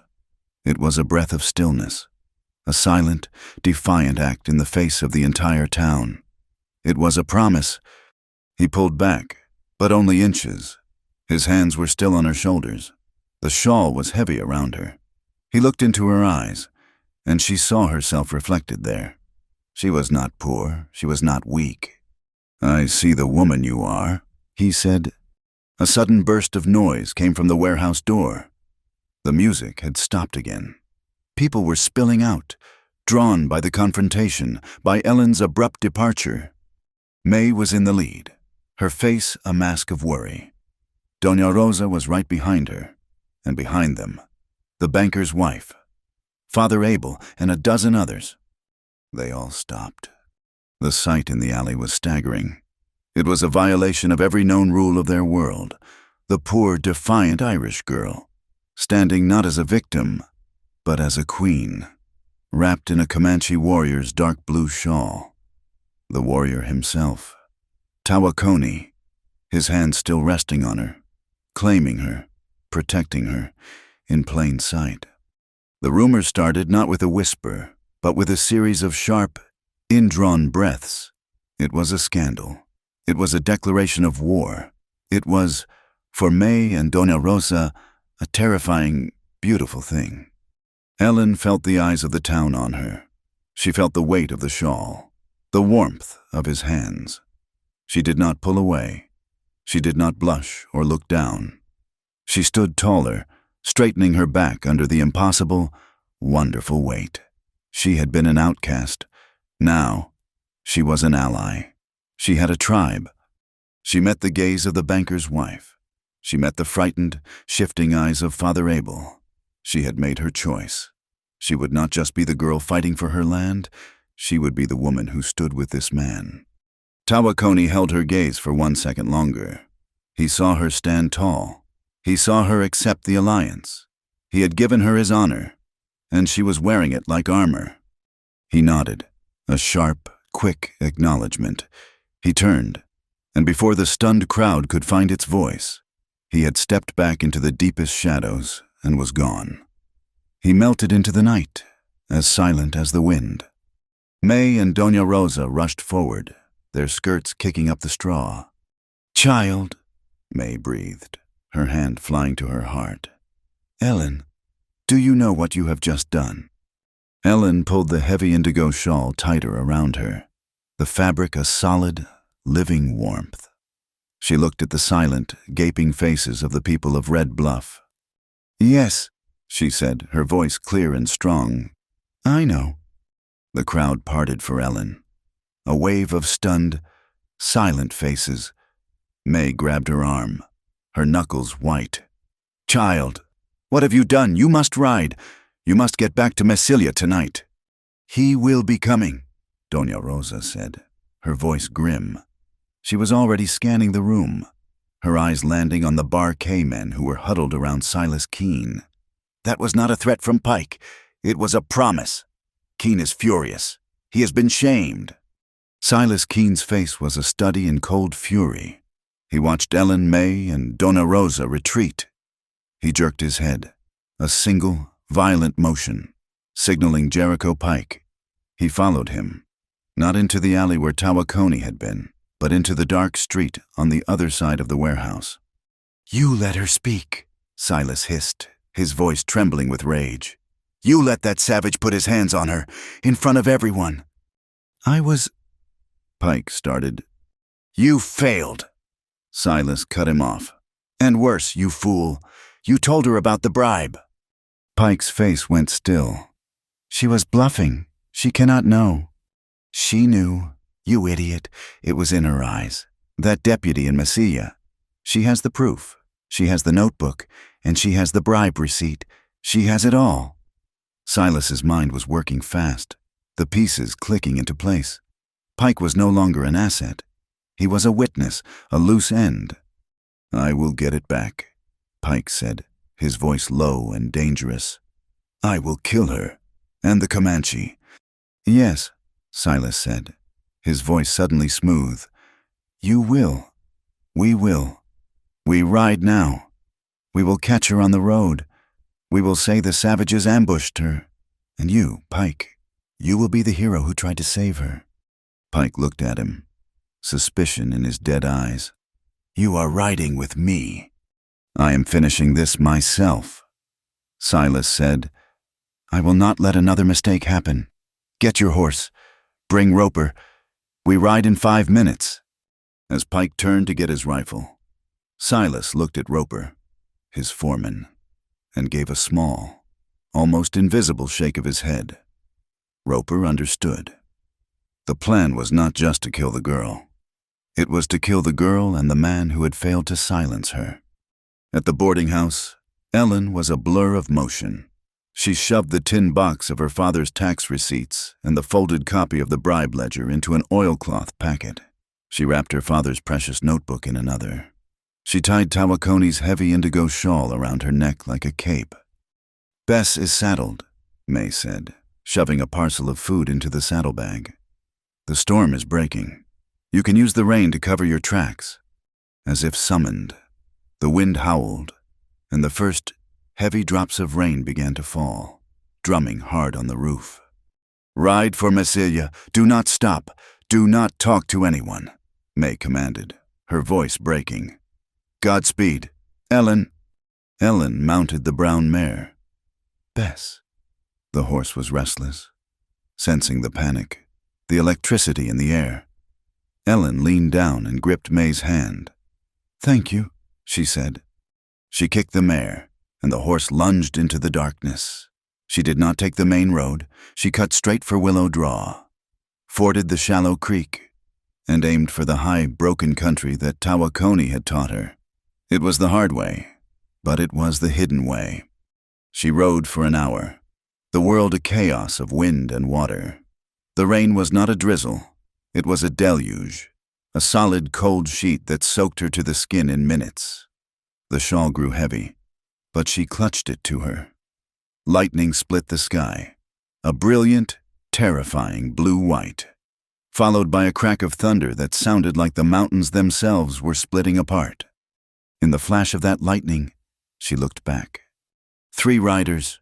They were on the ridge behind her, stark silhouettes against the storm. They were not on the road. They had guessed her path. They were hunters. Her heart hammered against her ribs. She was on May's mare, a good, steady horse, but they were fresh, and they were riding for blood.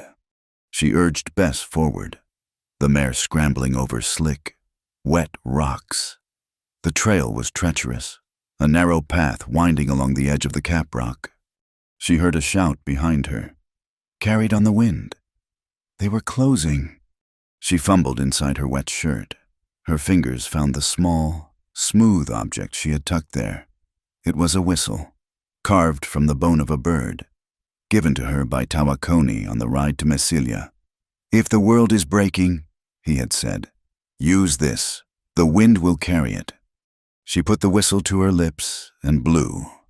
The sound was high and thin, a desperate, piercing cry that seemed to be swallowed instantly by the storm.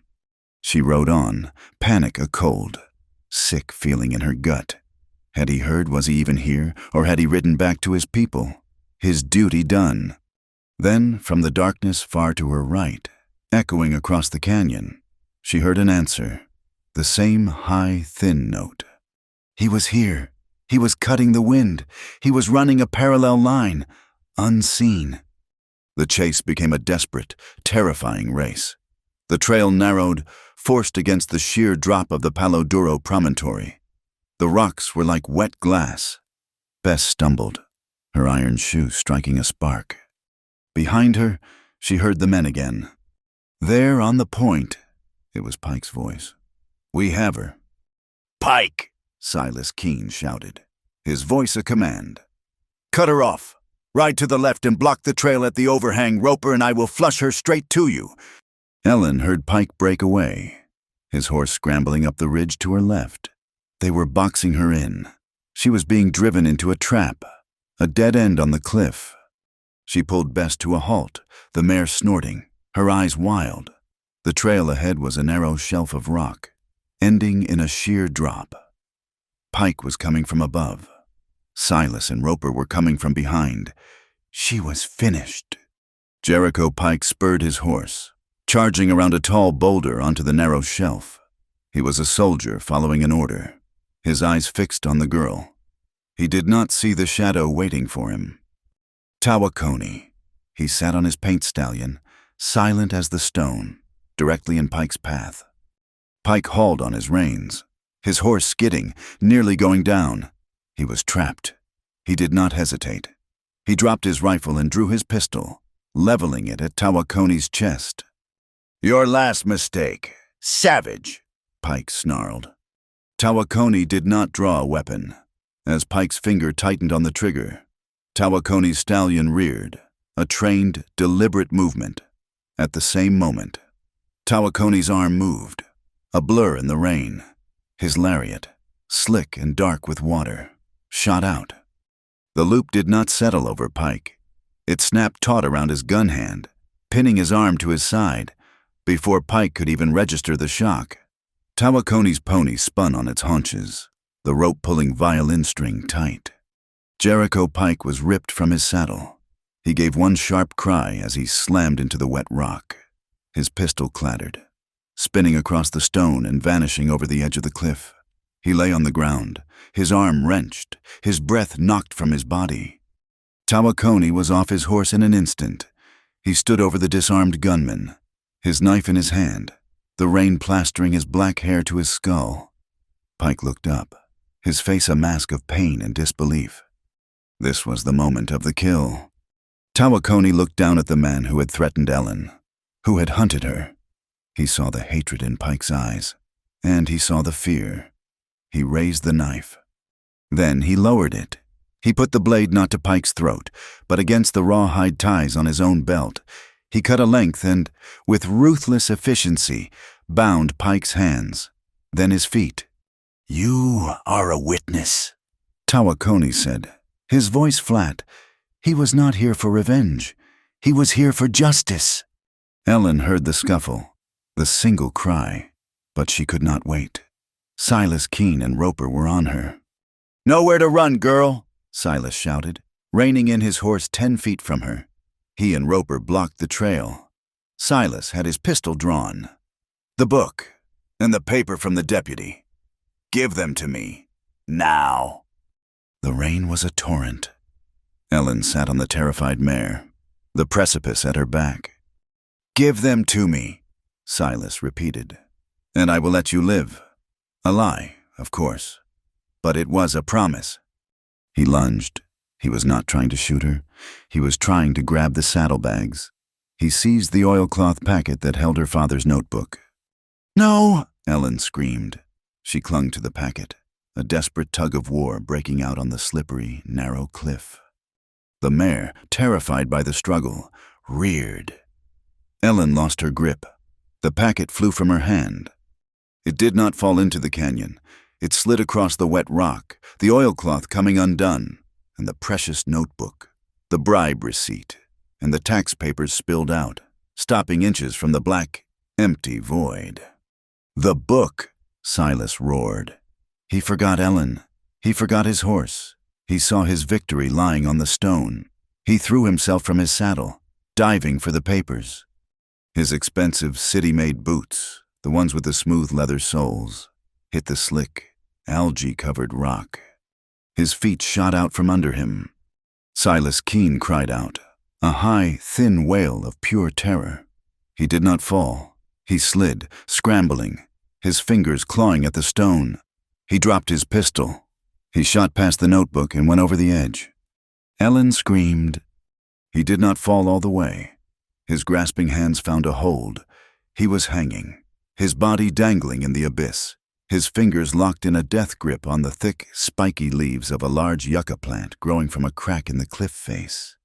Lightning flashed, a massive, brilliant sheet of light. It illuminated the entire scene. Tawakoni standing over his bound prisoner, and Ellen standing on the cliff edge, looking down at the man who had tried to destroy her. Silas Keene looked up. His face was white, his eyes bulging with terror. The rain plastered his fine wool suit to his body. "Help me!" he shrieked. "Girl, help me, do not let me fall!" Ellen stared at him. Her heart was a cold, hard stone in her chest. This was the man who had burned her home. This was the man who had tried to kill her. This was the man who had sent Pike. She saw his pistol lying on the rock, not 3 feet from her. She could kick it over the edge. She could walk away. She could wait until his strength gave out and watch him fall. Revenge was right there, a simple, passive act. She felt the heavy, wet wool of Tawakoni's shawl on her shoulders. "I see the woman you are." She looked at the man hanging from the weed. She felt the hot, sick urge for vengeance, and she let it go. This was not justice. This was an execution. She did not answer him. She did not move toward him. She raised the small bone whistle to her lips. She blew one long, clear, steady note. A moment later, Tawakoni was there. He moved from the promontory, leading his horse, dragging the bound and stumbling Jericho Pike behind him. He took in the scene in one glance. Silas hanging from the cliff. Ellen, safe, standing by the notebook. He looked at Ellen, a question in his eyes. She simply pointed at Silas. Tawakoni walked to the edge. He looked down at the cattle baron. Then he uncoiled his slick, wet lariat. He would not let him die. He would not let him escape. He was bringing him back to the white man's court, a prisoner, not a victim. As Tawakoni worked the rope, Ellen knelt, her hands shaking, and gathered the precious, soaking papers. The notebook was wet, the ink beginning to run, but it was safe. The bribe receipt was safe. She stood, clutching them to her chest, and looked down at the ground. The rain, in its fury, had washed the trail clean, stripping away the loose dirt and gravel. It had revealed something else. A dark, greasy stain on the rock, a trail of black dust. It was not mud, it was coal. It had been washed out from a nearby crevice where Silas and his men had hidden their supplies. It was a trail of fine, black coal dust, the same kind of dust that had been mixed with the oil to burn her hut, an accelerant designed to burn hot and fast. It was not a material Comanche warriors carried. It was an industrial supply, the kind used for a railroad forge, the kind stored in Silas Keene's warehouse. Ellen looked at Tawakoni, who was hauling the sputtering, terrified Silas over the edge. She looked at the bound Jericho Pike, who was now a star witness. She looked at the coal dust stain, the physical proof of the arson. The storm was still raging, but the night, for the first time, felt clear. They had it all. The ride back to Massilia was not a pursuit, but a grim, silent procession. The storm had broken, leaving the world washed clean and cold in the gray light of dawn. Tawakoni rode in front, his paint stallion steady on the slick rock. Behind him, on a lead rope, stumbled Jericho Pike, his hands bound tight, his face a mask of sullen fury. Ellen came next. The brown mare, Bess, exhausted but steady. She had the oilcloth packets, the notebook, the bribe receipt, the tax papers secured in her saddlebag. She also had Tawakoni indigo shawl, a heavy, sodden weight of wool draped over her shoulders. Behind her rode Silas Keene. He was not bound. He was defeated. He sat slumped in his own expensive saddle, his fine suit ruined by mud and fear. His pistol was in Ellen's belt, and his gaze was fixed on the ground. Roper, his foreman, had vanished in the storm, a coward who had fled when the fight turned against his master. They did not ride into the plaza. Tawakoni stopped at the edge of town, where the authority of the land met the authority of the law. He cut Jericho Pike's bonds and shoved the man roughly toward the street. "He is your witness," he said to Ellen. He handed her the reins of Silas Keene's horse. "He is your prisoner." Tawakoni looked at the town, his face hard. He would not go further. He had delivered the pieces. This was her fight, in her world. He gave a sharp nod, kicked his stallion's flanks, and was gone, melting back into the canyons, a silent shadow returning to the earth. Ellen took a deep breath. She was soaked, freezing, and bone-weary, but she was alive. She pulled the shawl tighter, grabbed the reins of the two horses, and walked down the main street of Mesilla toward the sheriff's office. Deputy Hale was at his desk, drinking coffee. When the door opened, he looked up, and the tin cup fell from his hand, splashing hot coffee across his floor. He saw Ellen O'Rourke, looking like a wraith from a flood, covered in mud, with a raw burn on her wrist. Behind her stood Jericho Pike, the most feared gunman in the territory, and behind him, pale and shaking, was Silas Keene. "Miss O'Rourke," Hale stammered, grabbing for his pistol. What is this?" "I am filing a complaint, Deputy," Ellen said, her voice a raw rasp. She pushed Jericho Pike forward, and he stumbled, catching himself on the desk. Attempted murder, conspiracy, and arson. She unslung her saddlebag and dropped the heavy, wet oilcloth packets on his desk. "And here's the evidence." The town of Mesilla exploded, not with gunfire, but with a shock that was louder. Silas Keene, arrested by the Irish girl. Keene's lawyers were at the jail within an hour, demanding his release, screaming of kidnapping and assault by savages. But the circuit judge, Elias Thorne, was already in town, and he was not a man Keene owned. He was a federal appointee, a pragmatic, humorless man who had seen the corruption in the territory and despised it. He looked at the pale, terrified face of the court clerk, Withers, who Hale had already detained. He looked at the copy of the bribe receipt. He looked at the bound gunman. He knew a formal trial in Santa Fe could be buried by Keene's money. He also knew the town was a powder keg. He made a decision. "This court will convene a preliminary hearing in 1 hour," he declared. "Not in the courthouse. We will use the grain warehouse. I want to see all parties, and I want to hear all testimony. We will determine if there is cause to indict." It was a field hearing, a courtroom of convenience. The grain warehouse was a vast, dusty building, smelling of old straw and burlap. The judge sat at a heavy oak freight table. There was no jury box, no witness stand, just a packed standing-room-only crowd of townspeople, ranchers and teamsters, their faces a mixture of fear and hungry curiosity. The community was split down the middle. On one side of the broad central aisle stood the Barquet men, a surly, dangerous block of loyalty, their hands on their pistol butts. On the other side stood May, who had ridden in on the morning stage, and Doña Rosa, who had rallied her freight drivers. They were a small, defiant island of support. Silas Keene sat next to his lawyer, his suit cleaned, his composure regained. He looked arrogant, confident. This was his world.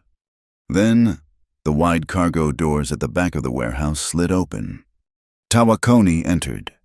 He was not alone. He had returned, and he had brought with him 20 Nokoni warriors. They were not in war paint. They were in the formal attire of observers. They carried no rifles, only their knives and the immense, unbending weight of their presence. They did not mix with the crowd. They lined the back wall, silent, watchful, their arms folded. They were, as the outline described, like black stones, an ancient, patient jury that the judge could not ignore. The room, which had been buzzing, fell deathly silent. "This court is in session," Judge Thorne said, his voice banging against the quiet. "Mr. Keene, you are accused by Miss Ellen O'Rourke of fraud, conspiracy to commit murder, and arson. Miss O'Rourke, you are accused of assault and kidnapping. Mr. Keene's counsel, you may begin." Keene's lawyer, a slick man from Santa Fe, stood. He was all smooth confidence. "Your Honor, this is a farce. My client is the victim. This hysterical woman," he gestured to Ellen, "has been consorting with savages. She and her Comanche lover," he sneered, "ambushed my client and his men, murdered his foreman, and dragged him here. We have a signed, notarized deed for her father's debt. It is a simple matter of law." He placed the forged deed on the judge's table. "This is the case. All else is the fantasy of a poor, desperate girl." The judge looked at the deed. He turned his cold, gray eyes to Ellen. "Miss O'Rourke, kidnapping is a hanging offense. You had best explain yourself." Ellen stood. She was still in the blue calico dress, damp and torn from the chase, but she had dried Tawakoni's shawl, and she wore it, as she had at the dance, like armor. She walked to the table. "That deed is a fraud," she said, her voice clear and carrying. "Proof, Miss O'Rourke," the lawyer sneered. "Yes," Ellen said. She placed her tin box on the table. "Here are my father's tax receipts, stamped by this very court, showing he owned his land free and clear, and here are his mercantile ledgers, showing he paid every debt to the penny, signed by Mr. Fields." She then unrolled the oilcloth packet. She handed the judge the folded, damp paper. "And here is a copy of the bribe, Mr. Keene paid to your court clerk, Mr. Withers, to file that forged deed." The warehouse erupted. Judge Thorne hammered his gavel. "Silence, Deputy Hale." Deputy Hale stood, his young face pale but set. "Your Honor, I copied that page myself. From Mr. Withers' private ledger. I saw him take the money. I am prepared to swear to it." The judge stared at the clerk, Withers, who was trying to shrink behind a stack of flour sacks. "Mr. Withers, you are under oath. Did you file this deed in exchange for $200 from Mr. Keene?" Withers looked at Silas Keene. He saw a man who was losing. He looked at the 20 Nokoni warriors. He looked at the judge's face. He collapsed. Yes, he made me do it. He said he would ruin me." "The first crack," Silas Keene's face went white. "That proves nothing," his lawyer shouted. "Just the word of a corrupt clerk." "Then I called Jericho Pike," Ellen said. Pike was brought forward, his hands still bound. He looked at Keene, his eyes filled with a cold, pure hatred. He had been left for dead, a tool to be discarded. "Mr. Pike," the judge said, "you are charged with conspiracy to commit murder. Your life is on the line. I suggest you speak the truth." Pike turned to the judge. "He is lying," he said, jerking his chin at Keene. "It was Keene, all of it. He hired me in Santa Fe. He paid me $500 to get the girl's notebook. He ordered the fire. He told us to make it look like the Comanche." Pike's voice grew louder, feeding on his own betrayal. "He told me to hunt her down, and on that cliff, he and Roper, they were going to kill me too. Weren't you? Silas Killer. Kill me, and blame the savages for it all. A heroic defense. He is the murderer. Judge, not me. I am a witness." The room was in shock. The Bar K men were looking at each other. their loyalty shattering. The judge turned, his gaze sweeping the crowd. "Father Abel, you will come forward." The priest stumbled from the crowd, his hands shaking so badly he could barely hold his hat. He looked at Keene, who glared at him, a silent, final threat. Then he looked at Ellen. He saw the shawl on her shoulders, the strength in her spine. He remembered her words in his sacristy. "That is just a word for fear." Father Abel took a deep breath. He stood tall. "Your Honor," he said, his voice clear. I must confess, I have been a coward. Miss O'Rourke's father left his legal papers in my care. When she came for them, I refused her. Mr. Keene. He threatened me. He threatened to have the church's land grant revoked if I helped her. I was afraid." He looked at Ellen, his eyes filling with tears. "I failed my duty. The debt, the fire. It is all a lie, Your Honor. She is an honest woman, and I am ashamed." A wave of sympathy, of anger, rippled through the crowd. Corrupting the court was business. Threatening a priest was sin. "Your Honor." Keene's lawyer stammered. "This is all hearsay. A disgruntled employee, a failed priest, a corrupt deputy. This is not a trial." "It is not," Judge Thorne agreed, his voice like ice. "It is a hearing, and I have heard enough." He turned to Ellen. "Miss O'Rourke, the evidence you have provided is compelling. The testimony is damning. But the court has one final question. This," he gestured to the silent warriors at the back. "This alliance. What is this?" This was the final test. She could distance herself, secure her victory in the white world, or she could stand her ground. Ellen stood, her hands clasped in front of her. She looked at the judge. "Your Honor," she began, her voice quiet, but it carried to every corner. "I am not a lawyer. I am, as Mr. Keene's lawyer says, a poor woman. When Mr. Keene's men tried to take my land, I fought them. When they burned my home, I saved my father's work. When they tried to murder me, I ran." She touched the indigo shawl. "And when I was shamed for my poverty, Mr. Tawakoni gave me his honor. When I was attacked, he saved my life.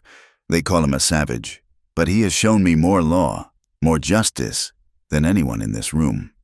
She took a step toward the table. "I am not here to beg. I am not asking for pity because I am poor or a woman. I am here to demand my rights. My father, Patrick O'Rourke, followed your law. He filed his claim. He paid his taxes. He built his home. And Silas Keene forged a paper, burned that home, and tried to murder me to steal the water." Her voice rose, ringing with a power that stunned the crowd. "I am asking you to honor the law my father believed in. I am asking for justice." She finished. The silence was absolute. Then, Doña Rosa stood up. She walked to the table and placed her sun-browned hand on the tin box of tax receipts. "She speaks the truth. Judge," she said, her voice booming. "I have run freight in this territory for 30 years. I know an honest ledger when I see one. These papers are truth." May stood up beside her. "And I know a liar," she said, pointing a trembling finger at Silas Keene. "He has been poisoning this town for years. Ellen is the only one who had the courage to stop him." Judge Thorne looked at the faces of the community. He saw May, Doña Rosa, Father Abel, Deputy Hale. The truth was no longer silent. He looked at Tawakoni, who had not moved. A silent, powerful promise of a different kind of justice if this one failed. The judge picked up his gavel. He looked at Silas Keene. "Silas Keene," he said, his voice cold. "The evidence of fraud, conspiracy to commit murder, arson, and bribery is overwhelming." He struck the gavel. The sound was like a hammer blow. "This court finds the debt note to be fraudulent and hereby void. The territorial filing of Patrick O'Rourke for the Willow Draw claim is affirmed and valid." He struck the gavel again. "Silas Keene, Jericho Pike, and Thomas Withers are hereby indicted on all charges and will be bound over for criminal trial. They are remanded to the custody of the United States Marshals. Keene crumpled in his chair, a broken man. But the judge was not finished. He looked at Ellen, and then he looked at Tawakoni, a long, appraising gaze. He was a man of the law, but he was also a man of the West. He saw the future. One final matter, Judge Thorne said. This court recognizes Miss O'Rourke's legal right to the water, but this court also recognizes the ancestral claim of the Nokoni people to that same water. This is a dry land. The law must serve life. He looked at Tawakoni. This court proposes a compact to be written and filed today, a shared use agreement, guaranteeing the Nokoni access to the Willow Draw for sustenance and passage. According to the seasons, a bridge, Mr. Tawakoni, between your customs and our statutes. Tawakoni, who had not moved or spoken, met the judge's gaze. He gave one slow, formal nod. Acceptance. The gavel hit the table a final time. It was a crack of thunder, the sound of a tyranny breaking. The warehouse exploded in a roar of cheers, of shouts, of women crying. Ellen stood, stunned, as May and Doña Rosa rushed to embrace her. It was over. As the crowd surged, the storm clouds outside finally broke. A single powerful shaft of afternoon sun lanced through a high crack in the warehouse wall. The beam of light cut through the dust, a spotlight from heaven. It struck Ellen where she stood. It lit the worn brim of her hat, and it set the deep, rich indigo of the shawl on her shoulders ablaze. A vibrant, royal blue against the brown, dusty world. She stood in the light, a woman of two worlds, and she had won. The gavel's echo faded, but the shock wave it sent through Mesilla did not. Silas Keene, his face the color of wet ash, was led away in irons by a United States Marshal. His empire of paper and fear had crumbled in a single afternoon. Jericho Pike, looking almost relieved to have traded a noose for a witness stand, was marched onto a different wagon, destined for the federal court in Santa Fe. His life had been spared, but his freedom was forfeit. The Nokoni warriors filed out of the warehouse as silently as they had entered, melting back into the hills. Only Tawakoni remained, standing near the doorway, watching Ellen. The crowd surrounded her. May was crying openly, clutching Ellen's good hand. Doña Rosa was laughing, a deep, booming sound that declared victory to the entire plaza. Deputy Hale, looking 10 years older and a foot taller, accepted congratulations from the townspeople, who now saw him not as a boy, but as the man who had helped fell a giant. Amid the chaos, Father Abel approached Ellen. He did not touch her. He simply stood before her, his head bowed. "Miss O'Rourke," he said, his voice thick. "What I did, or rather, what I failed to do, was a sin. I let my fear of one man outweigh my duty to God and to the truth." He looked up, his eyes meeting hers. "I will make a public penance, and I will never again mistake survival for righteousness. Can you forgive me?" Ellen looked at the small, broken man. She remembered her own fear, her own desperation. "There is a lot of healing to do, Father," she said, her voice soft. "Let us start now." The return to Red Bluff was a triumph. When Doña Rosa's freight wagon, with Ellen sitting on the front seat, rolled down the main street, people came out of the mercantile and the saloon.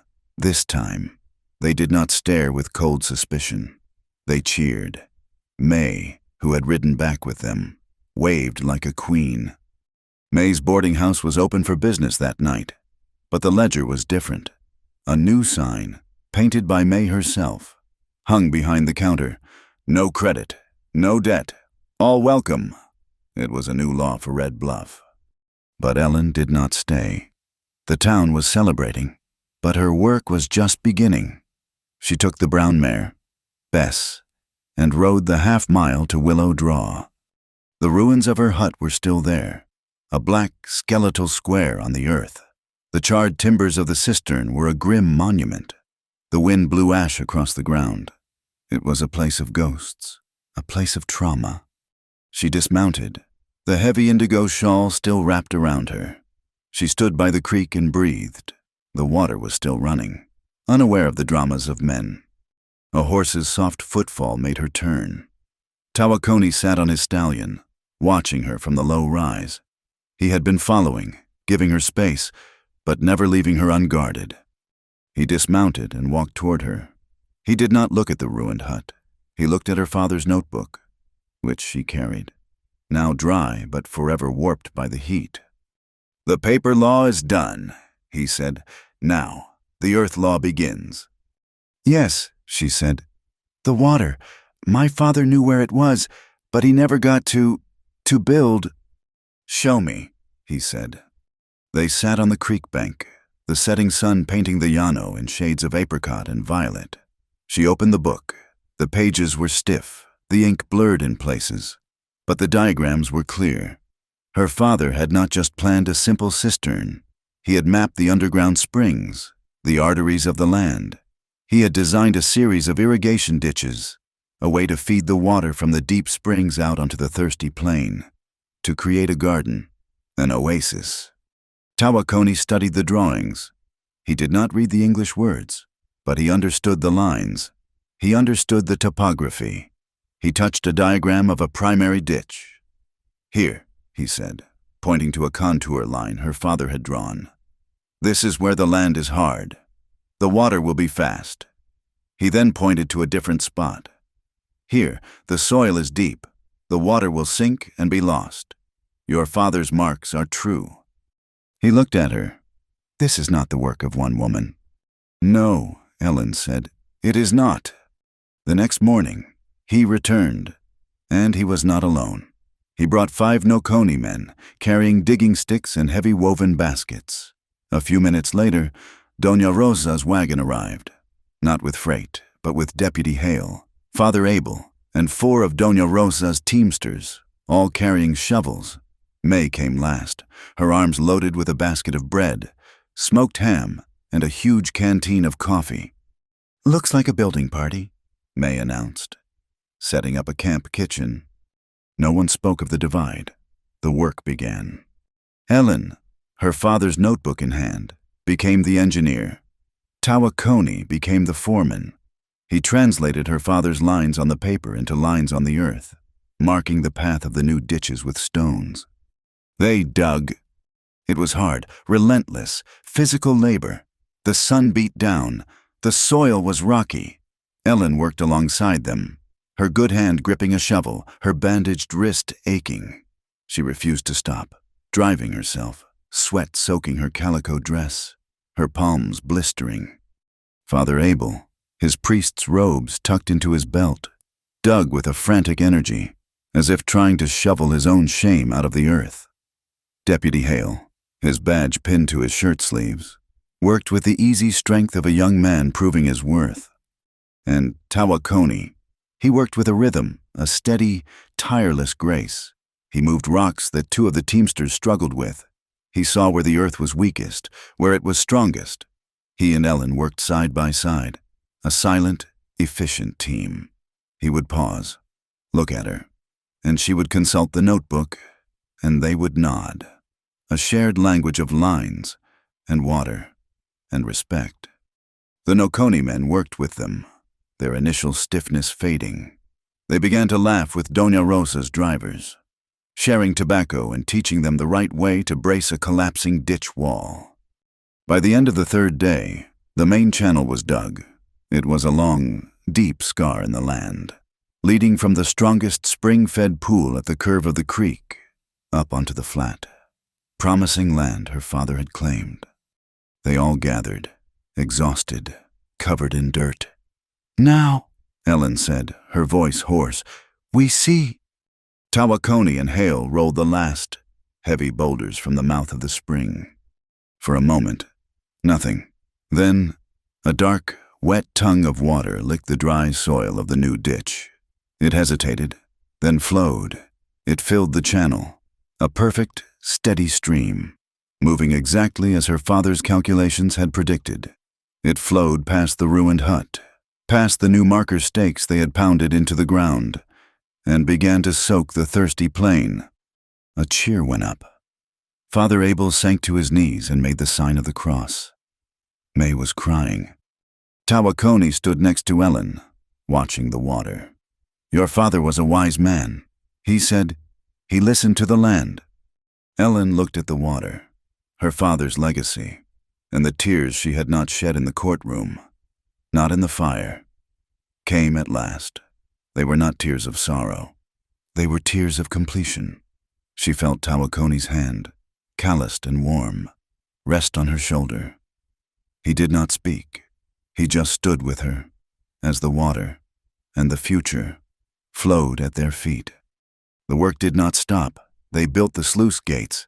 Tawakoni and his men, using their own methods, placed heavy, flat stones at key points to mark the water levels. "This stone," he explained, "is the high mark for the new moon, when the springs are low. This stone," he pointed to a lower one, "is for the full moon, when the water is strong." They were creating the compact the judge had spoken of, writing it not on paper, but on the earth. The Nokoni would take their water for their ponies and their families at the high markers, leaving the rest. Ellen would draw her water for the new crops from the low markers. It was a law of sharing, built on respect and the rhythms of the moon. Ellen, for the first time in her life, felt she belonged somewhere. She was no longer the orphan, the hired girl, the outcast. She was a leader, a builder. She had been shamed for her poverty, but she had used her mind and her courage to build a new world from the ashes of the old. She looked at Tawakoni, at the way he moved between his world and hers, his identity not diminished, but strengthened. He was a Nokoni warrior, and he was also her partner. She finally believed she was worthy of this, worthy of him. The ditches were finished. The crops were planted. The Nokoni had moved on to their winter camps, but Tawakoni stayed, his small camp set up on the ridge, a silent, constant presence. One evening, in the long, cool twilight, Ellen walked out to the head of the main ditch. The sun was gone, the air calm. Tawakoni was there, sitting by the creek bank, braiding something in his hands. She sat beside him. The sound of the new flowing water was a peaceful, steady song. "You have done good work," he said, not looking up. "Your father would be proud." "We did good work," she corrected him. He finished his braid and held it up. It was not a braid. It was a ring, a perfect circle, woven from the tough, sweet-smelling grasses that grew by Willow Draw.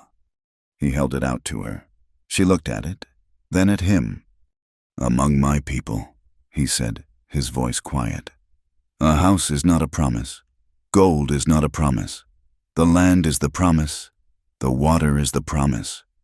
He took her hand, not the scarred one, but the one that was calloused from the shovel. "We stay and tend the water," he said. It was not a question. It was a statement, a simple, profound vow. She looked at his strong, calm face, the face she had first seen in the firelight, the face that had told her, "I see the woman you are." "Yes," she whispered, "we stay." He slid the simple, green ring of braided grass onto her finger.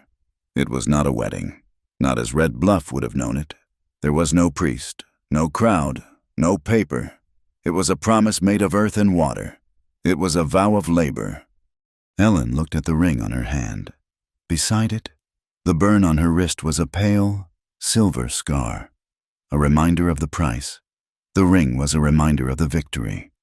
The first new marker stake, the one that measured the share, stood tall against the twilight sky.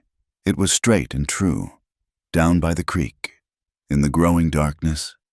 She could hear the faint, happy shouts of children from Doña Rosa's freight camp, playing in the shallows of the new, clean water. The compact was not a treaty. A treaty was a white man's word for a promise he was already planning to break. This was a compact, a thing built and agreed upon, solid as stone. It took 3 days to write. Ellen sat at the heavy oak table in the Mesilla courthouse, the one that had served as the judge's bench. The building was quiet now, the crowds gone, the air tasting only of old paper and dry dust. Deputy Hale, who was now acting Sheriff Hale until the territorial governor could confirm the appointment, sat with her, his presence an official seal. Tawakoni sat across from her. He had not left. He had seen this part through. Between them sat a young cavalry translator, a man of mixed blood who looked nervous, understanding he was a bridge between two worlds that rarely met in peace. The process was slow, deliberate. Ellen would read a passage from her father's notebook, explaining the engineering, the flow rates, the seasonal expectations. The translator would speak. Tawakoni would listen, not to the translator's halting words, but to the intent. He would then reply, often in the elegant, precise sign language of the plains, which was faster and more honest than the spoken word. He described the needs of his people, the thirst of the ponies, the way the springs behaved when the moon was new versus when it was full. The document they crafted was simple. It was not the convoluted language of lawyers, full of whereas and hereinafter. It was the language of the earth. From the new moon of the spring planting to the new moon of the first frost, the water in the main ditch is for the fields. The headwater spring, the deep pool, is for all, always. The Nokoni shall have right of passage, and their ponies shall drink from the creek, and they shall not be hindered. Ellen O'Rourke shall take her water from the ditch, and the Nokoni shall take theirs from the creek, and the markers set in the earth shall be the law. It was written twice on the heavy bond paper, first in English, in Ellen's clear, strong hand. Then, beneath it, the translator painstakingly copied the words in the Comanche syllabary. When it was finished, Ellen signed her name, Tawakoni, who had no use for a white man's signature, dipped his thumb in the inkwell and pressed it to the paper. A dark, perfect print. Sheriff Hale witnessed it, and Judge Thorne, before he rode north for Santa Fe, slammed his heavy federal seal onto the bottom, the eagle biting deep into the paper. It was finished. It was law, rooted in labor, witnessed by both worlds. They returned to Red Bluff. But it was not the same town. The toxic energy of Silas Keene's reign had evaporated. His Bar K brand, once a symbol of fear, was gone. The marshals had seized his vast herds, breaking them up and selling them at auction to pay the massive debts he had hidden. Smaller ranchers, men who had been choked by Keene's monopoly, were now buying cattle, their faces holding a new, fragile hope. The grain warehouse, the scene of the trial, had been cleansed. Father Abel, in an act of public penance that resonated deeper than any sermon, had taken a broom and swept the entire vast floor himself. Then, he had opened the doors. It was a school. 3 days a week, Father Abel taught sums, reading, and writing to any child who would come. He used old primers, the Bible, and penny dreadfuls, whatever he could find. On the other 2 days, Doña Rosa arrived. Her freight business was thriving, now that Keene's stranglehold on the roads was broken. But she had added a new, precious cargo. She had used her own money to order a crate of books from St. Louis. Her wagon, which had once hauled whiskey and ammunition, now carried primers, copies of Shakespeare, and maps of the world. She parked it at the warehouse, and the children of the town, the Anglo sons of the merchants, the Mexican children of the teamsters, and even 2 shy Nokoni boys Tawakoni had quietly encouraged to attend gathered around. Red Bluff was no longer just a place of survival. It was becoming a place of learning. Ellen and Tawakoni did not live in the town. They lived on the claim, by the water. They rebuilt the sod hut. They worked together, mixing the mud and straw, cutting the thick sod bricks. This new house was larger, with 2 rooms, a solid plank floor, and a real glass window that May had ordered for them. They built it not as a shelter, but as a home. The ditches were complete, the wooden sluice gates set, the water clear and cold, flowed from the spring, through the channels her father had dreamed of, and onto the patches of land they had tilled and planted. The dry, dusty earth, which had known only chaparral and cactus, was now dark and damp, ready. Spring arrived, not with the violence of the hailstorm, but with a gentle, insistent warmth. The land, which had been a study in brown and gray, began to show a faint, miraculous green. One night, Ellen was woken not by a nightmare, but by a sound from the small, sturdy corral they had built. It was a low groan. May's brown mare. Bess, the horse that had carried her to Massilia and back, the horse that had saved her life, was in labor. Ellen grabbed a lantern and ran out into the cold, dark air. Tawakoni right behind her. The mare was in distress, sweating and trembling. The birth was wrong. The foal was turned. Ellen, her hands slick, fought to help, her mind flashing back to every sick animal, every loss. She felt the old, cold panic rising. This new life, this symbol, was going to die. Tawakoni gently pushed her aside. "Breathe," he commanded, his voice low and calm. He knelt in the straw. He did not fight the mare. He spoke to her, a soft, crooning sound, a language of deep animal understanding. His large, calloused hands, the hands of a warrior and a builder, were impossibly gentle. He reached in, his face beaded with sweat in the lantern light, working with the mare's contractions, turning the small, tangled body. It was a long, terrible hour.